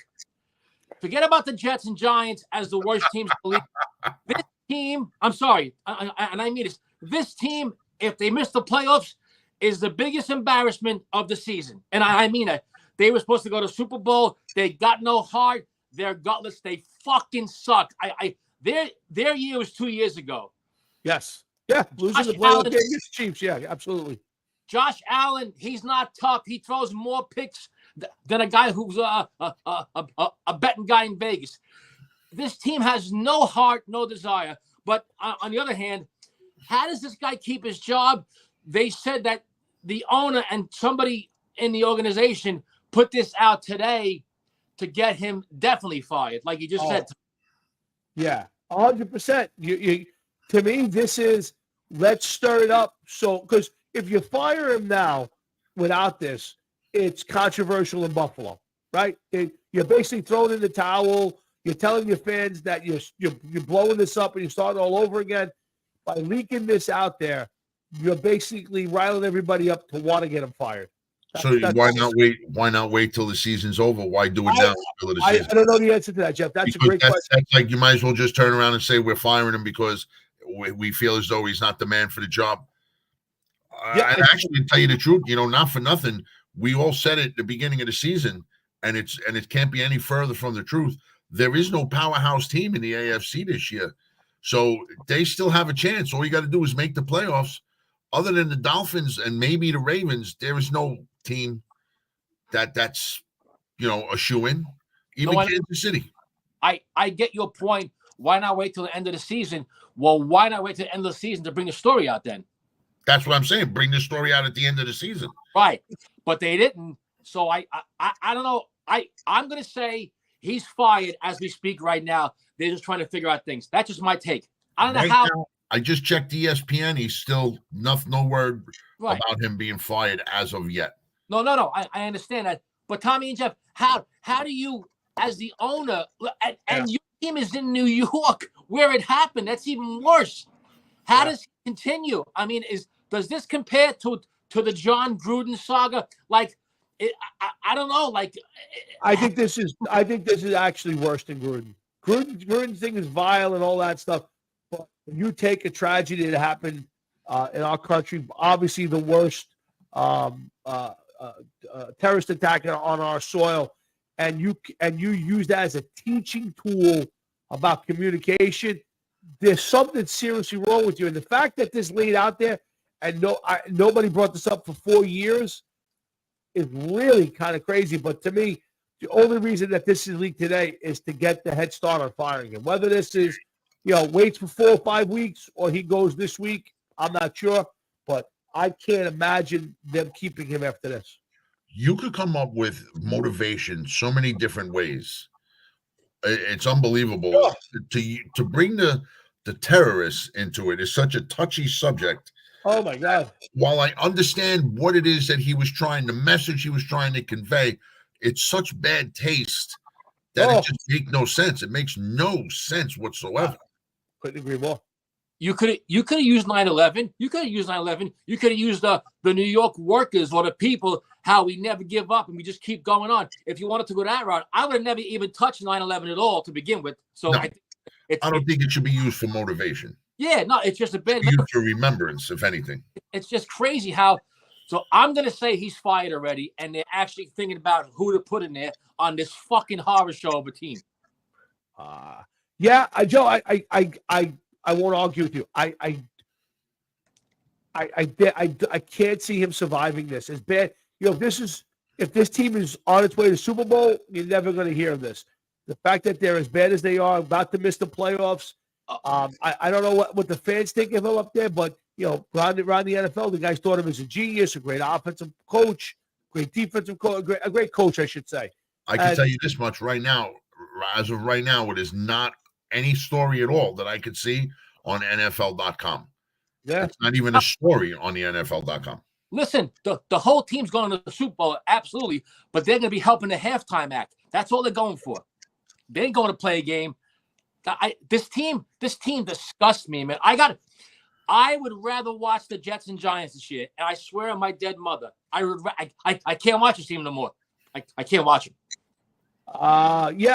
Jeff, there is a story on Pro Football Talk, which I use there. It's a kind of one of those places where they lot of gossip stuff comes up. I use it all the time. It says Sean McDermott confirms citing 9/11 attacks as proof of teamwork. So this is starting to gain some ground now. And I agree with Joey. I will be surprised if he coaches this week's game.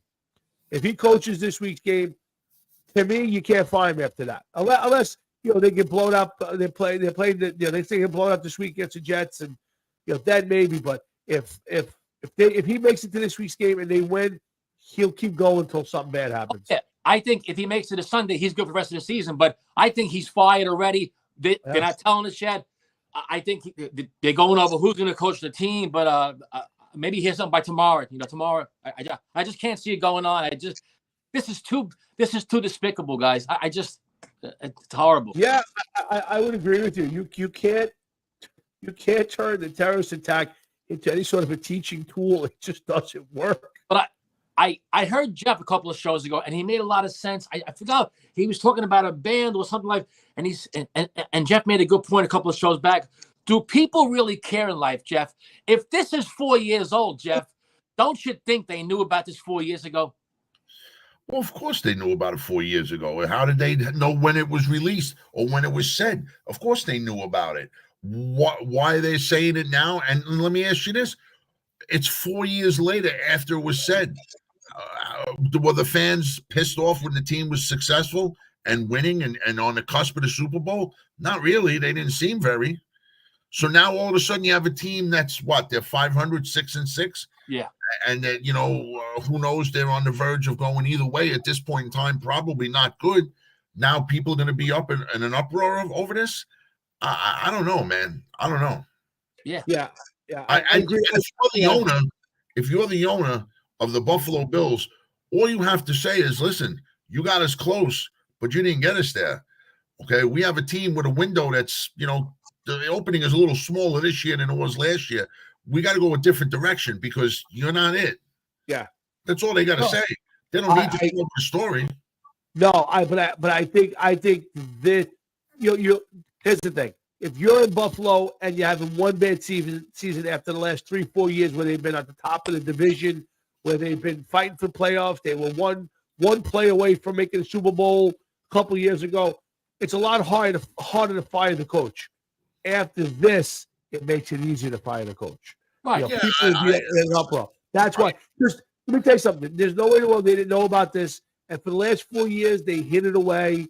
They made sure nobody saw it. They didn't want nobody knocking their coach. They didn't want no bad publicity. And I think, Joey, I think you're right. I think they're looking to get rid of the guy now. I think maybe for whatever reason, maybe he's obnoxious. Maybe they just don't want him there anymore. And somebody dropped dime on this one. So listen, how many players that were in that team meeting that day are no longer on that team? Maybe no longer in the NFL. Maybe he got cut by that coach. Well, it was a college team, right? It was a college team, right? 4 years for that story to come out. Oh yeah, listen, I couldn't agree with you more. Where there's cameras everywhere. Think of some of the things that you said over 4 years. There had to be something that you said over 4 years ago that would have pissed somebody off today. Sure. Can you even think of it? No.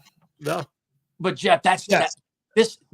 I think this is different, Jeff. I'm sorry. I understand what you're saying, Tom. I mean, Joe. I'm sorry. I understand totally what you're saying, but it's the thought that it's 4 years old and it took 4 years to come out. There wasn't him and one other person in the room. You're talking about him and a team. How many of those guys were no longer playing on that team after that meeting, after that was said, that he personally cut or were cut because of him and the way that he wanted to take the team? None of them said anything like, hey, listen, this asshole is talking about how prepped the terrorists were. Come on. There was a reason nothing was said. And I think what Tommy said too, the team has their get out of jail card free in their pocket. Yeah, and absolutely. And not using it. Yeah, no, I think that's exactly what it is. But yeah, I mean, I don't know what this does to his career. Does he get another job? Does he got to wait? Does he got to go on? I haven't seen anything. I just took a quick look there. I don't know if he's apologized for anything. I don't know if he's done the tour yet. He did. But yeah, okay. You can't. Listen, you can't apologize for it. Once that comes out of your mouth, you can't apologize. And you both are right. You cannot use this the terror attacks as a teaching tool. No, in any way, shape, or form. Even the parts of the good parts of how we rallied as a country. The things we did when we went over. You can't use it. You just, Jeff, you said it right. It doesn't have a place in sports. Okay, sports is so inconsequential to 9/11. It doesn't have anything to do with it. It just doesn't. Yeah, no, agreed. I couldn't possibly disagree with that. So, listen, we'll have to see how it plays out. I do agree with Joey. I don't think he makes it to Sunday. I'll be surprised if he does at this point. But if he does, then I think he's safe for a while. Good stuff, guys. Yep, absolutely, Joe. Yeah, I don't think he's going to go anyplace anytime soon. I think, let's see what happens. Give it a couple days because, like I said, right now, as it stands right now, Yeah. It's not even on NFL.com. It's on ESPN, I understand. but it's not on NFL.com. And Joe, I agree with you. The guy should have the bad move. He should have never have said any of that stuff. That was just stupidity. Guys, thanks for having me on. Anytime, Joe. Hey, Catch man. up soon. Catch you later, pal. I'll talk to you soon. Thanks, guys. All right, see you, Joe. That's Joe Gansas. That's our buddy. Talk a little Buffalo Bills football. Let me see. I want to show you the avatars for the for Kiss. You mind if I pop that up for you? Yeah, go ahead, man. Of course. I want to see what everybody else saw. I want to see what's going on here. Okay, let's get that up on the screen. Share it, and then I will play this video for you.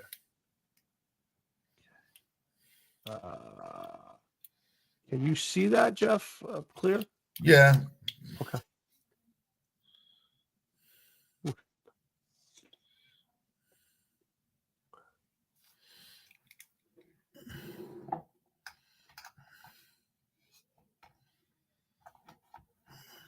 Let me ask you something, Tom. Yeah. Do you really believe, in your opinion, Yep. do you really believe that that's the last time that Paul and Gene are ever going to be on a stage or on a record? No, I do think it's the last time they dress up and stand on the stage as Kiss. I don't think they can. I don't think they can do that anymore physically. I do think you might see you might see an album, you might see an acoustic thing or a casual thing. I do not think you'll see that version of Kiss ever again. Okay. My opinion. Yeah, I at 70-something years old, you could see how hard it was for them to move. I mean, Gene was having a hard time just trying to breathe and sing and all that stuff. So, yeah, I do that. I do think that's the end of it. So I'll be surprised. And at this point, their avatars will go out on stage, and they'll make millions of dollars. Somebody going to see them perform. Unbelievable. Yeah, listen, that's life, Jeff. Listen, if you can make it, why not? That's the way I look at it. So, Well, listen, they're proving that already, aren't they? yeah, they are. Hard Rocket Sports. That's Jeff and I'm Tom. We're here on this Thursday night. We'll probably have to do the show on Wednesday next week if Jeff's available. I don't know if he is. I got some plans next Thursday, and then we'll have a big Christmas show up on the 21st. So make sure you guys stick around. We got that, and then the big end of the year show, December 28th, where Jeff will do his yearly death list, which probably shouldn't do, but we do anyway. Listen, might as well. Yeah. So It's stay the last around. hurrah for some of these people. Yeah. And then December 20th, again, if you're in the Rosebank area, you want to pop in and see a bunch of old guys playing some music, by all means, stop in over at Mold Music Phrygian Studios and see all of us from 6 to 9, get together, do our thing. So, but let's no one's going to see it. Frank, I would agree with you, but it seems, again, it's Kiss. Somebody will go. How many? I don't know. And supposedly, ABBA has been making, I'm talking, tens of millions of dollars performing as avatars. I don't, again, maybe it'll only be in South America. Maybe it'll be in Europe. Maybe it'll be very local here in the States.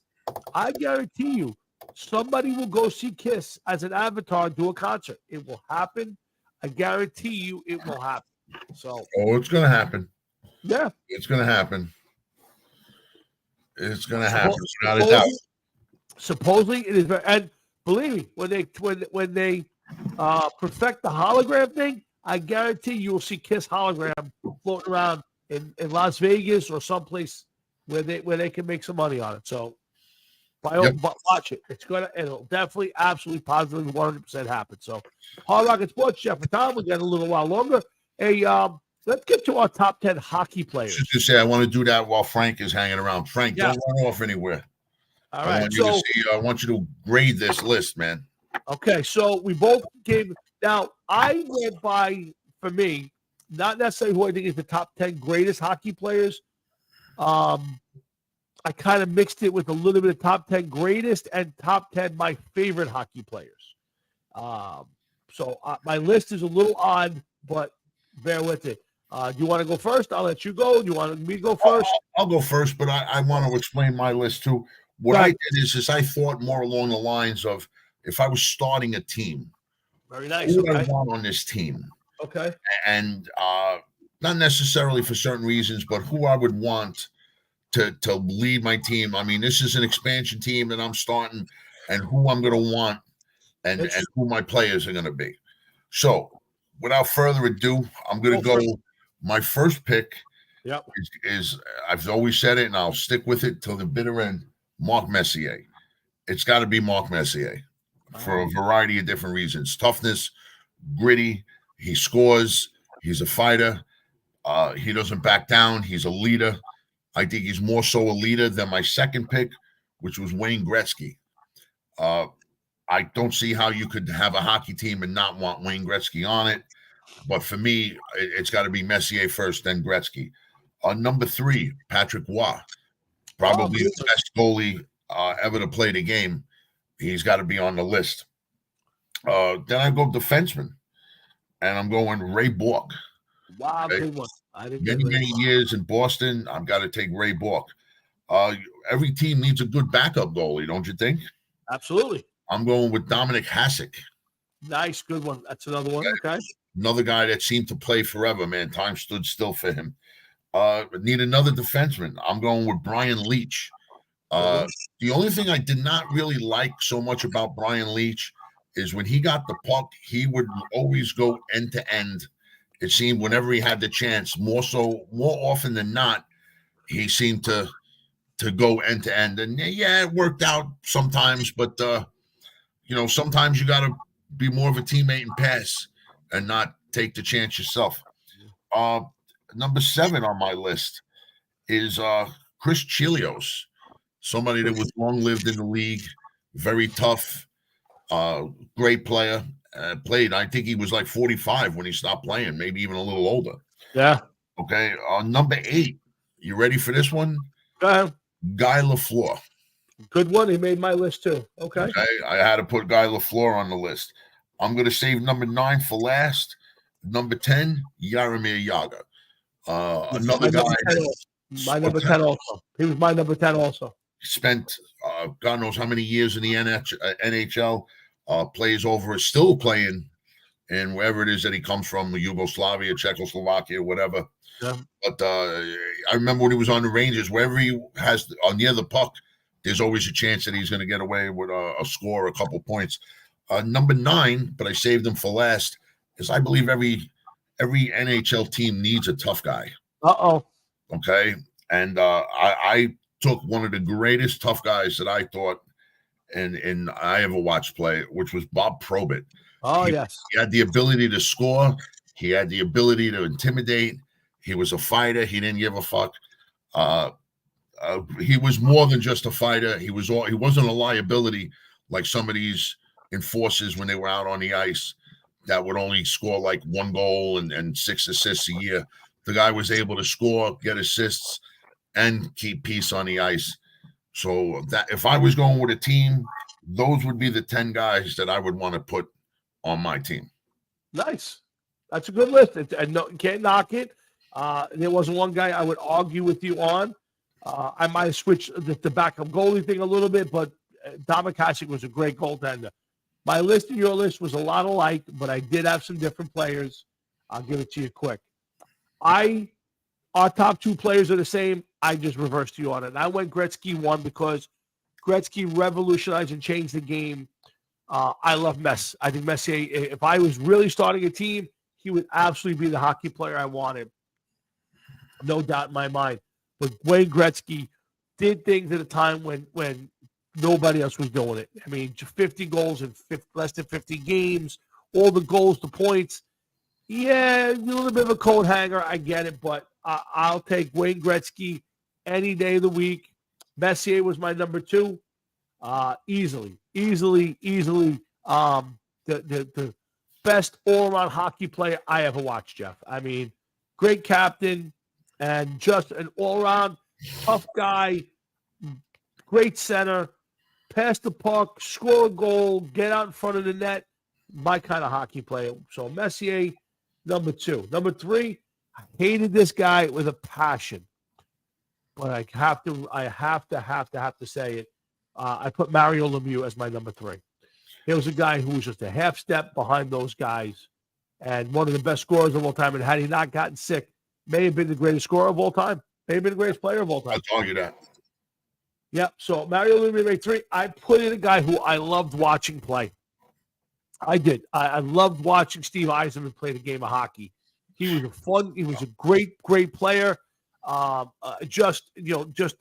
think the best player on one of the best teams of all time, that 90s Detroit Red Wings team, just phenomenal. Now, I left off guys like Gordie Howe. I left off guys like Bobby Orr and Mike Bossy, Phil Esposito, both holes. I also didn't include Ray Bork, which was a great one. But I did add a guy that I thought was one of the best power play scorers of all time, a great scorer who played on the West Coast that nobody got to see play, and that's Marcel Dion. Marcel Dion was a great hockey player. One-time New York Ranger too, I believe. Yes, absolutely. Yep, came across to the Rangers. Was a great power play guy for the Rangers, and I loved watching him play. A guy that one of the only guys I ever saw was a Hall of Famer and came back after being in the Hall of Fame and played for the Rangers was Guy Lafleur. I agree with Jeff. In the 70s, Guy Lafleur was the best player on the best team of the 70s. And one of the guys that you just loved watching skate up and down the ice, he was Jeff. He was just, Joe, I was a big Eisenman fan. I loved the way Steve Eisenman played the game.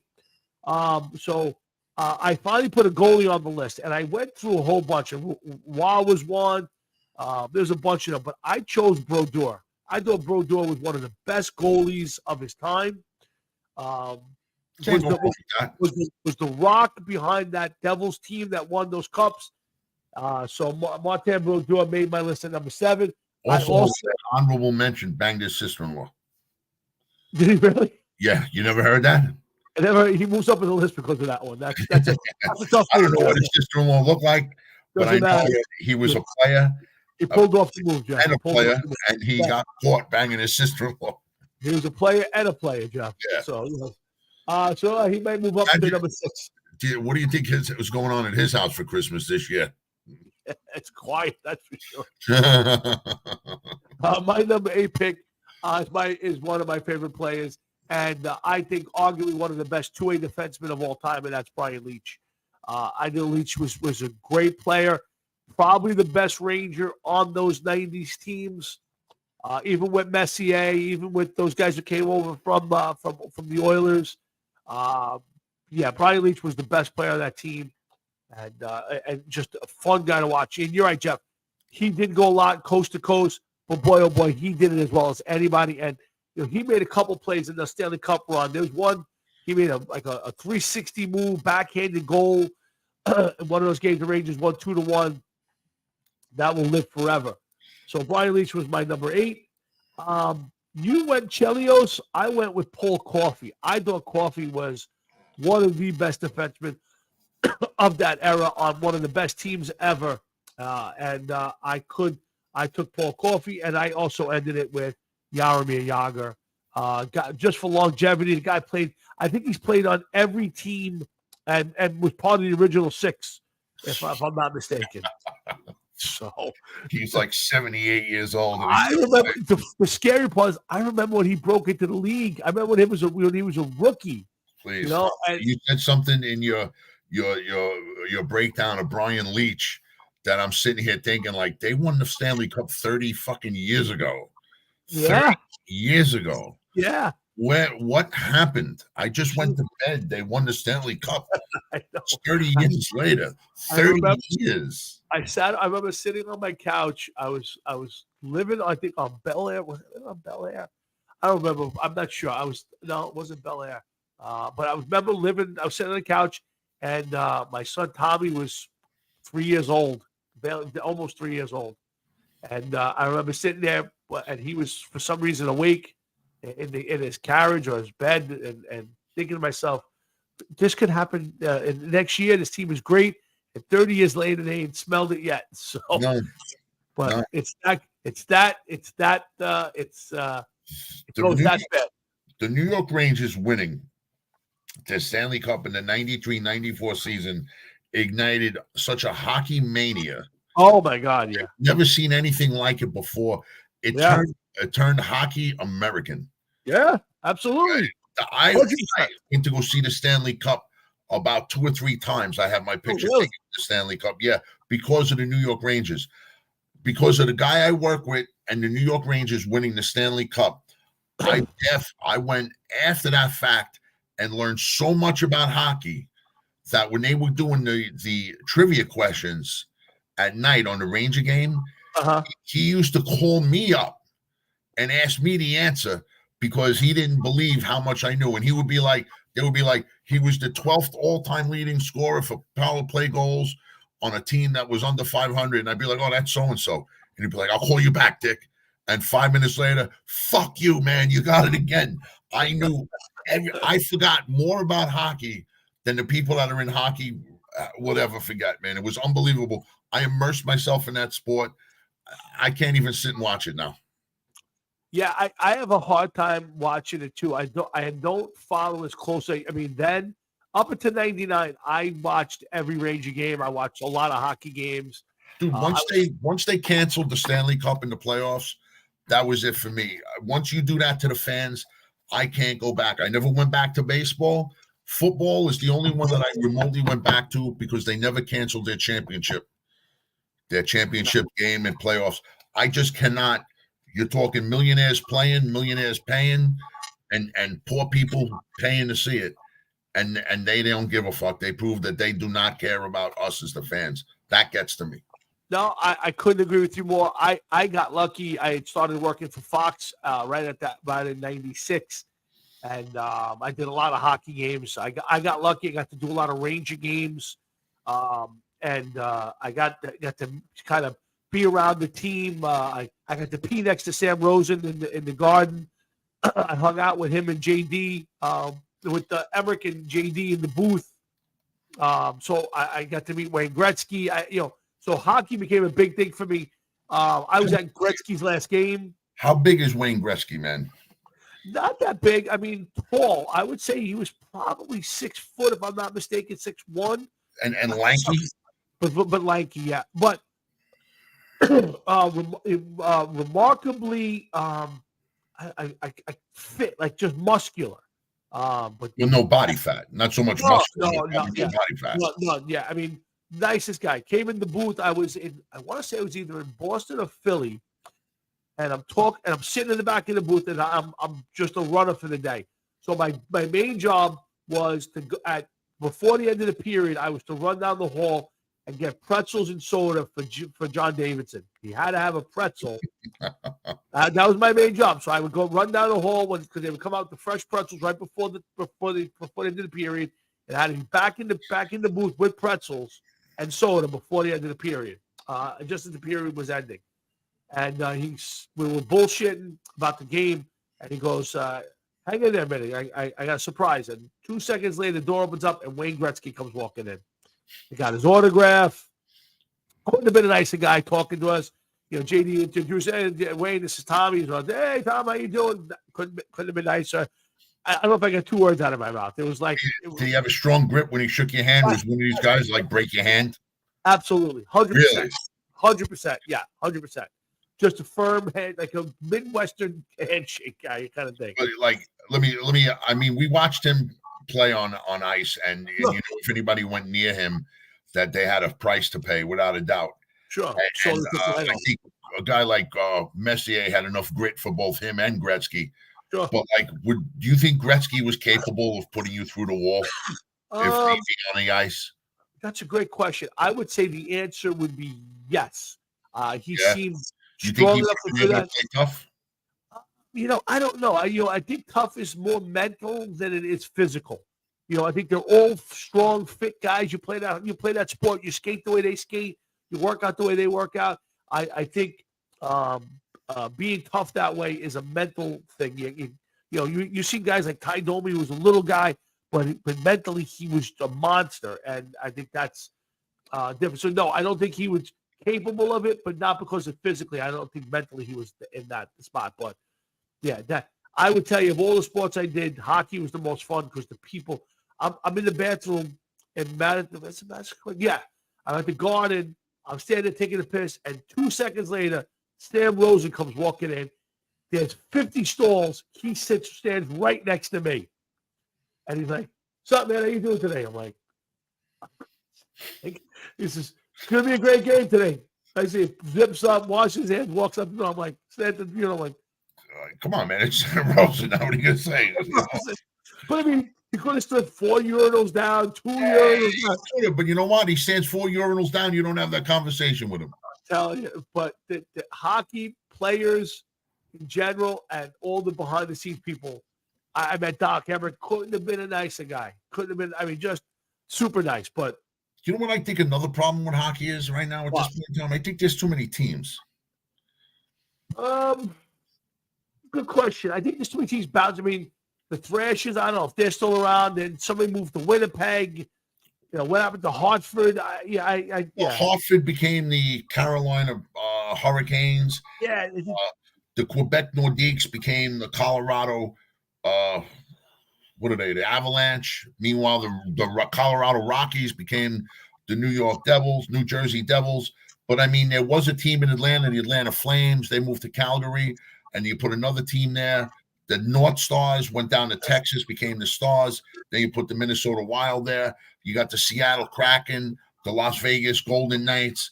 There just seems to be too many teams in warm weather areas. Nashville's got a team now. The what? Nashville, the Predators. Yeah, Nashville. Just like what to me, hockey was like this kind of weather: cold, nasty, brutal, snow all the time. You know, like just maybe wasn't sticking. It just snowed all the time, and you know, I just don't see that. Like in Florida, you got what 2 or 3 teams in Florida. You know, and I tell you what, hockey down there is pretty huge. It does better than the baseball. Hockey in Florida does better than the baseball teams. Yeah, it's sad to say, but yeah. A team like the Ottawa Senators, okay, they've been bad for a while, so as far as I know. You know, they're just kind of, I don't want to say not competitive. They're just not good. I'll say that. Yeah. Okay. But years ago, the Ottawa Senators were one of the original teams. And now they're, you know, they're done. Now they're back again for, fuck me, man, probably close to 40 years. That's crazy. Yeah. It certainly, it's not. Yeah. I never understood why hockey, and go back to 94. That was one of the best summers I can ever remember. I remember. Keep talking, bro. Keep talking. I gotta go take a look. I at the time I was living still in Rosebank, and you would go to PS13 had the best roller surface to play hockey, and you could go there any night of the week during that Ranger run from May through June, maybe even earlier than May, probably and probably a little later than June, and you would find a hockey game at night. I'm talking 5, 6, 7 o'clock. There would be a half dozen people trying to get a game. And on Saturdays and Sundays, you would be 20 deep on each side trying to get into a hockey game. It was the best time ever for hockey in Staten Island, at least where I was. I played before that, you know, back in the 80s. You know, all the guys I played with, Frank Jeffrey and Mansuetos and all those guys. We used to play hockey every weekend against the Jocks or other teams or other neighborhoods, but it was never the same as 94. 94, you would go to PS13 any night of the week, and it was huge games. Boy, I can't tell you how many great nights I had playing hockey there, or Saturday afternoons. You go down and you could play for hours, and just there'd be tons of people playing down there. So yeah, hockey needs that now. And I never understood why hockey, you know, I'll wait for Jeff, but you know, Jeff, I never understood why hockey never took off in the States. It's such an action-packed sport. There's tons of scoring chances. There's tons of scoring. There's fighting. There's hits. Maybe not so much today, but I never understood why hockey in the 80s, especially in the 90s, never took off bigger than it did. It just never seemed to take that next jump to one of the bigger sports.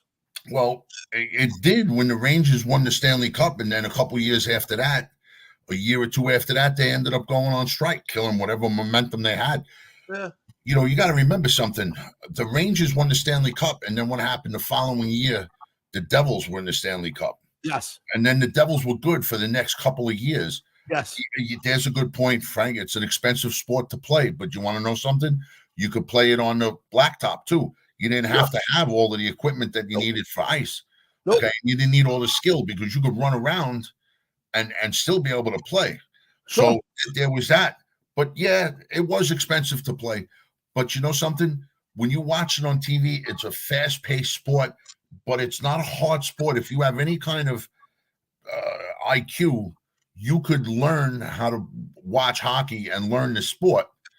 You know what I'm saying? Sure. It's not a sport that's like rugby. I tried to watch rugby a couple times. I can't even watch it because I have no idea what the fuck is going on. But hockey, you watch it for a few minutes, you start to get the gist of it. You understand the blue line. You understand two-line pass. All of this stuff, you understand all of this. It's pretty self-explanatory because the penalties that happen for it happen, you know, a couple of times. It's not something like you'll see a icing once a game. You may see icing 3 or 4 times a period, you know, and then players, it's an amazing game how players switch on and off the ice while action is happening. Here they go, 2 more come off, 2 more go on. You know, it's just pretty unbelievable the way the game is played. My first wife was big into hockey, and she used to say it was amazing to watch them play, the way to watch them skate because they're so grateful, but yet they have such power. She goes, it's nothing else like I've ever seen before. You have guys that could put you through a wall, but could skate the length of the ice backwards and not trip, and do it very gracefully. I don't even know, Frank, what goes on with hockey nowadays. Yeah, the two-line pass is gone now. Yeah. Why they did away with it, or it just they don't. Basically, you can no. They did away with it. Yeah, you can throw that puck basically from blue line to blue line now. Really? Well, you know what? They probably want to open it up just like everything else. Scoring is key. Oh yeah, absolutely. And they want to score as many goals as possible.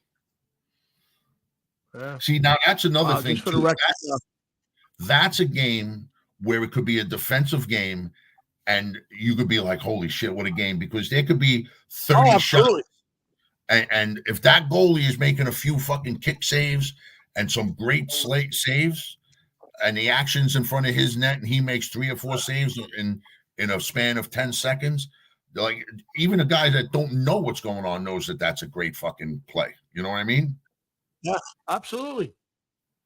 Yeah, no, listen. Coming out of lockout to the NHL changes rules to remove the 2-line pass.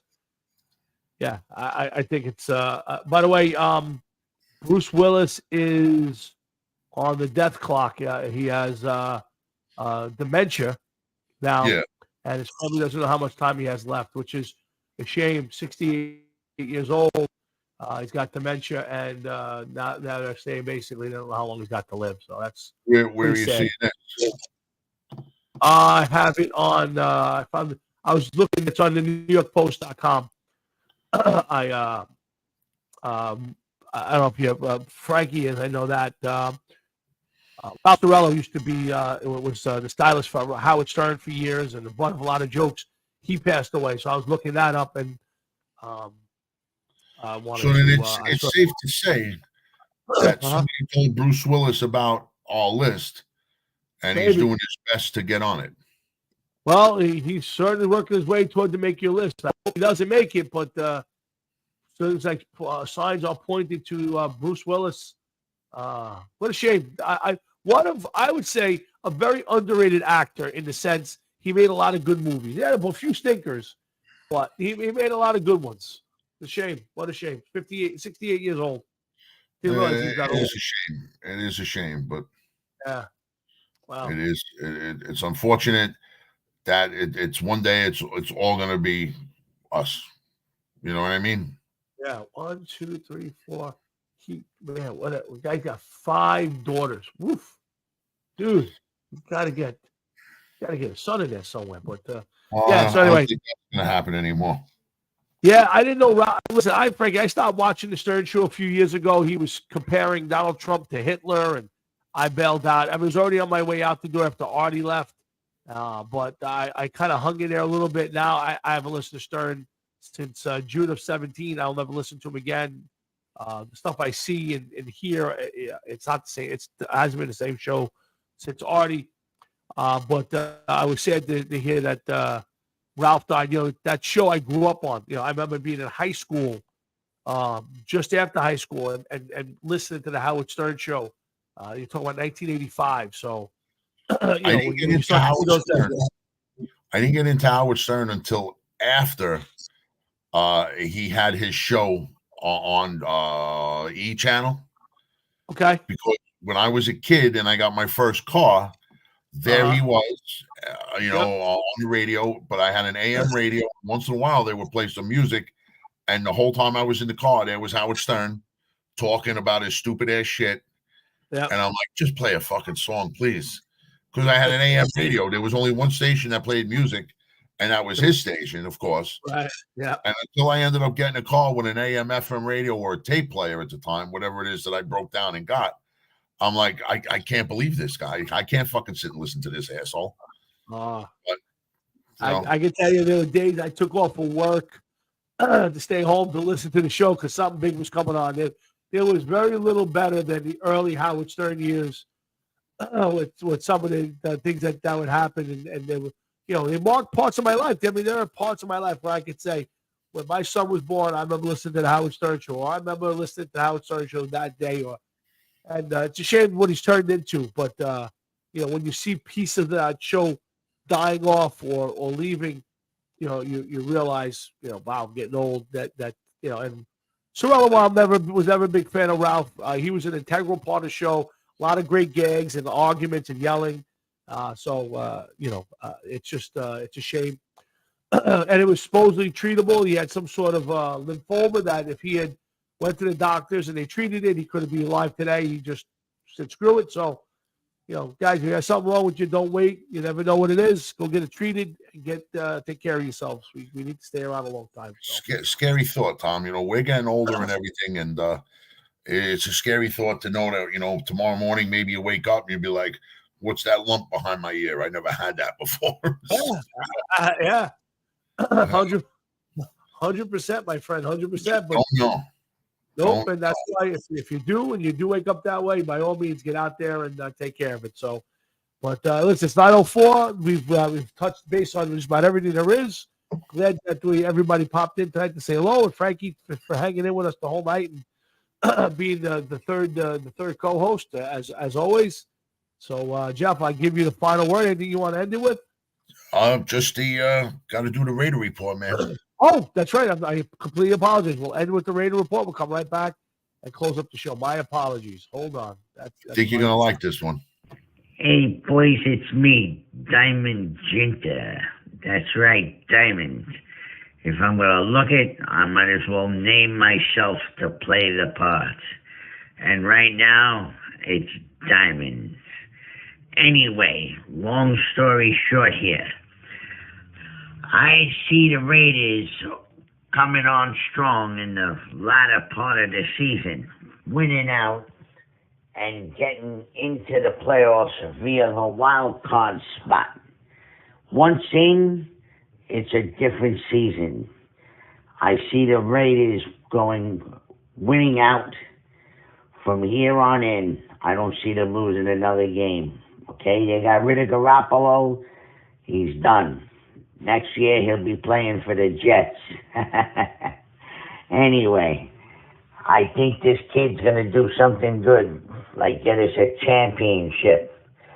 And, I'm going to miss this Sunday's game. I have an appointment booked. Yes. You wouldn't believe what I can do and get $35 for. I got to take advantage of this while I can. Don't think differently of me, please. You have way too much time on your hands. I can't hear you. You gotta get closer. I said you have way too much time on your hands. Diamond Jinta. Well, listen, it just doesn't. It's not a Dominica. It was time. It's time for a change, boy. I have to tell you. That fit. That is funny. That is a great way to end. Well, listen, you know what? I gotta say, we don't know I know what's going to happen. Yeah, And the endings. I don't know what's going to happen with Diamond. Okay, all right. but I do know what's going to happen with Pepe. Okay. And it's going to happen very soon, and people are going to be. Remember Saint Elsewhere? Sure. Well, people are going to put this right up there with Dallas and Saint Elsewhere. Total dream sequences. I'm not going to say that. I'm just saying that the shocking ending that's going to happen, people are going to be like, "What the fuck? Where? Oh my god!" Well, we'll see. Oh no, that's right. Yes. Frank, you better be good, boy. You better be good as right, guys. So here's the next week. We'll get back into this all over again. Pay attention. There may be a weekday change. We'll let you guys know. But in the meantime, guys, thanks for tuning in and watching, spending 2 hours with Jeff and I tonight. We look forward to doing this every week. And today went by way too fast. So for Jeff and myself, we say thank you guys for tuning in tonight. Have a great rest of your night, a great rest of your week, and a great weekend. Enjoy next week until you're back with us again when we do this all over again next Thursday night. So for Jeff Talwinski, myself, and everybody here at the Hard Rock and Sports Show, good night and have pleasant dreams. Jeff, I'll talk to you off the air. Later, man. Later, my man.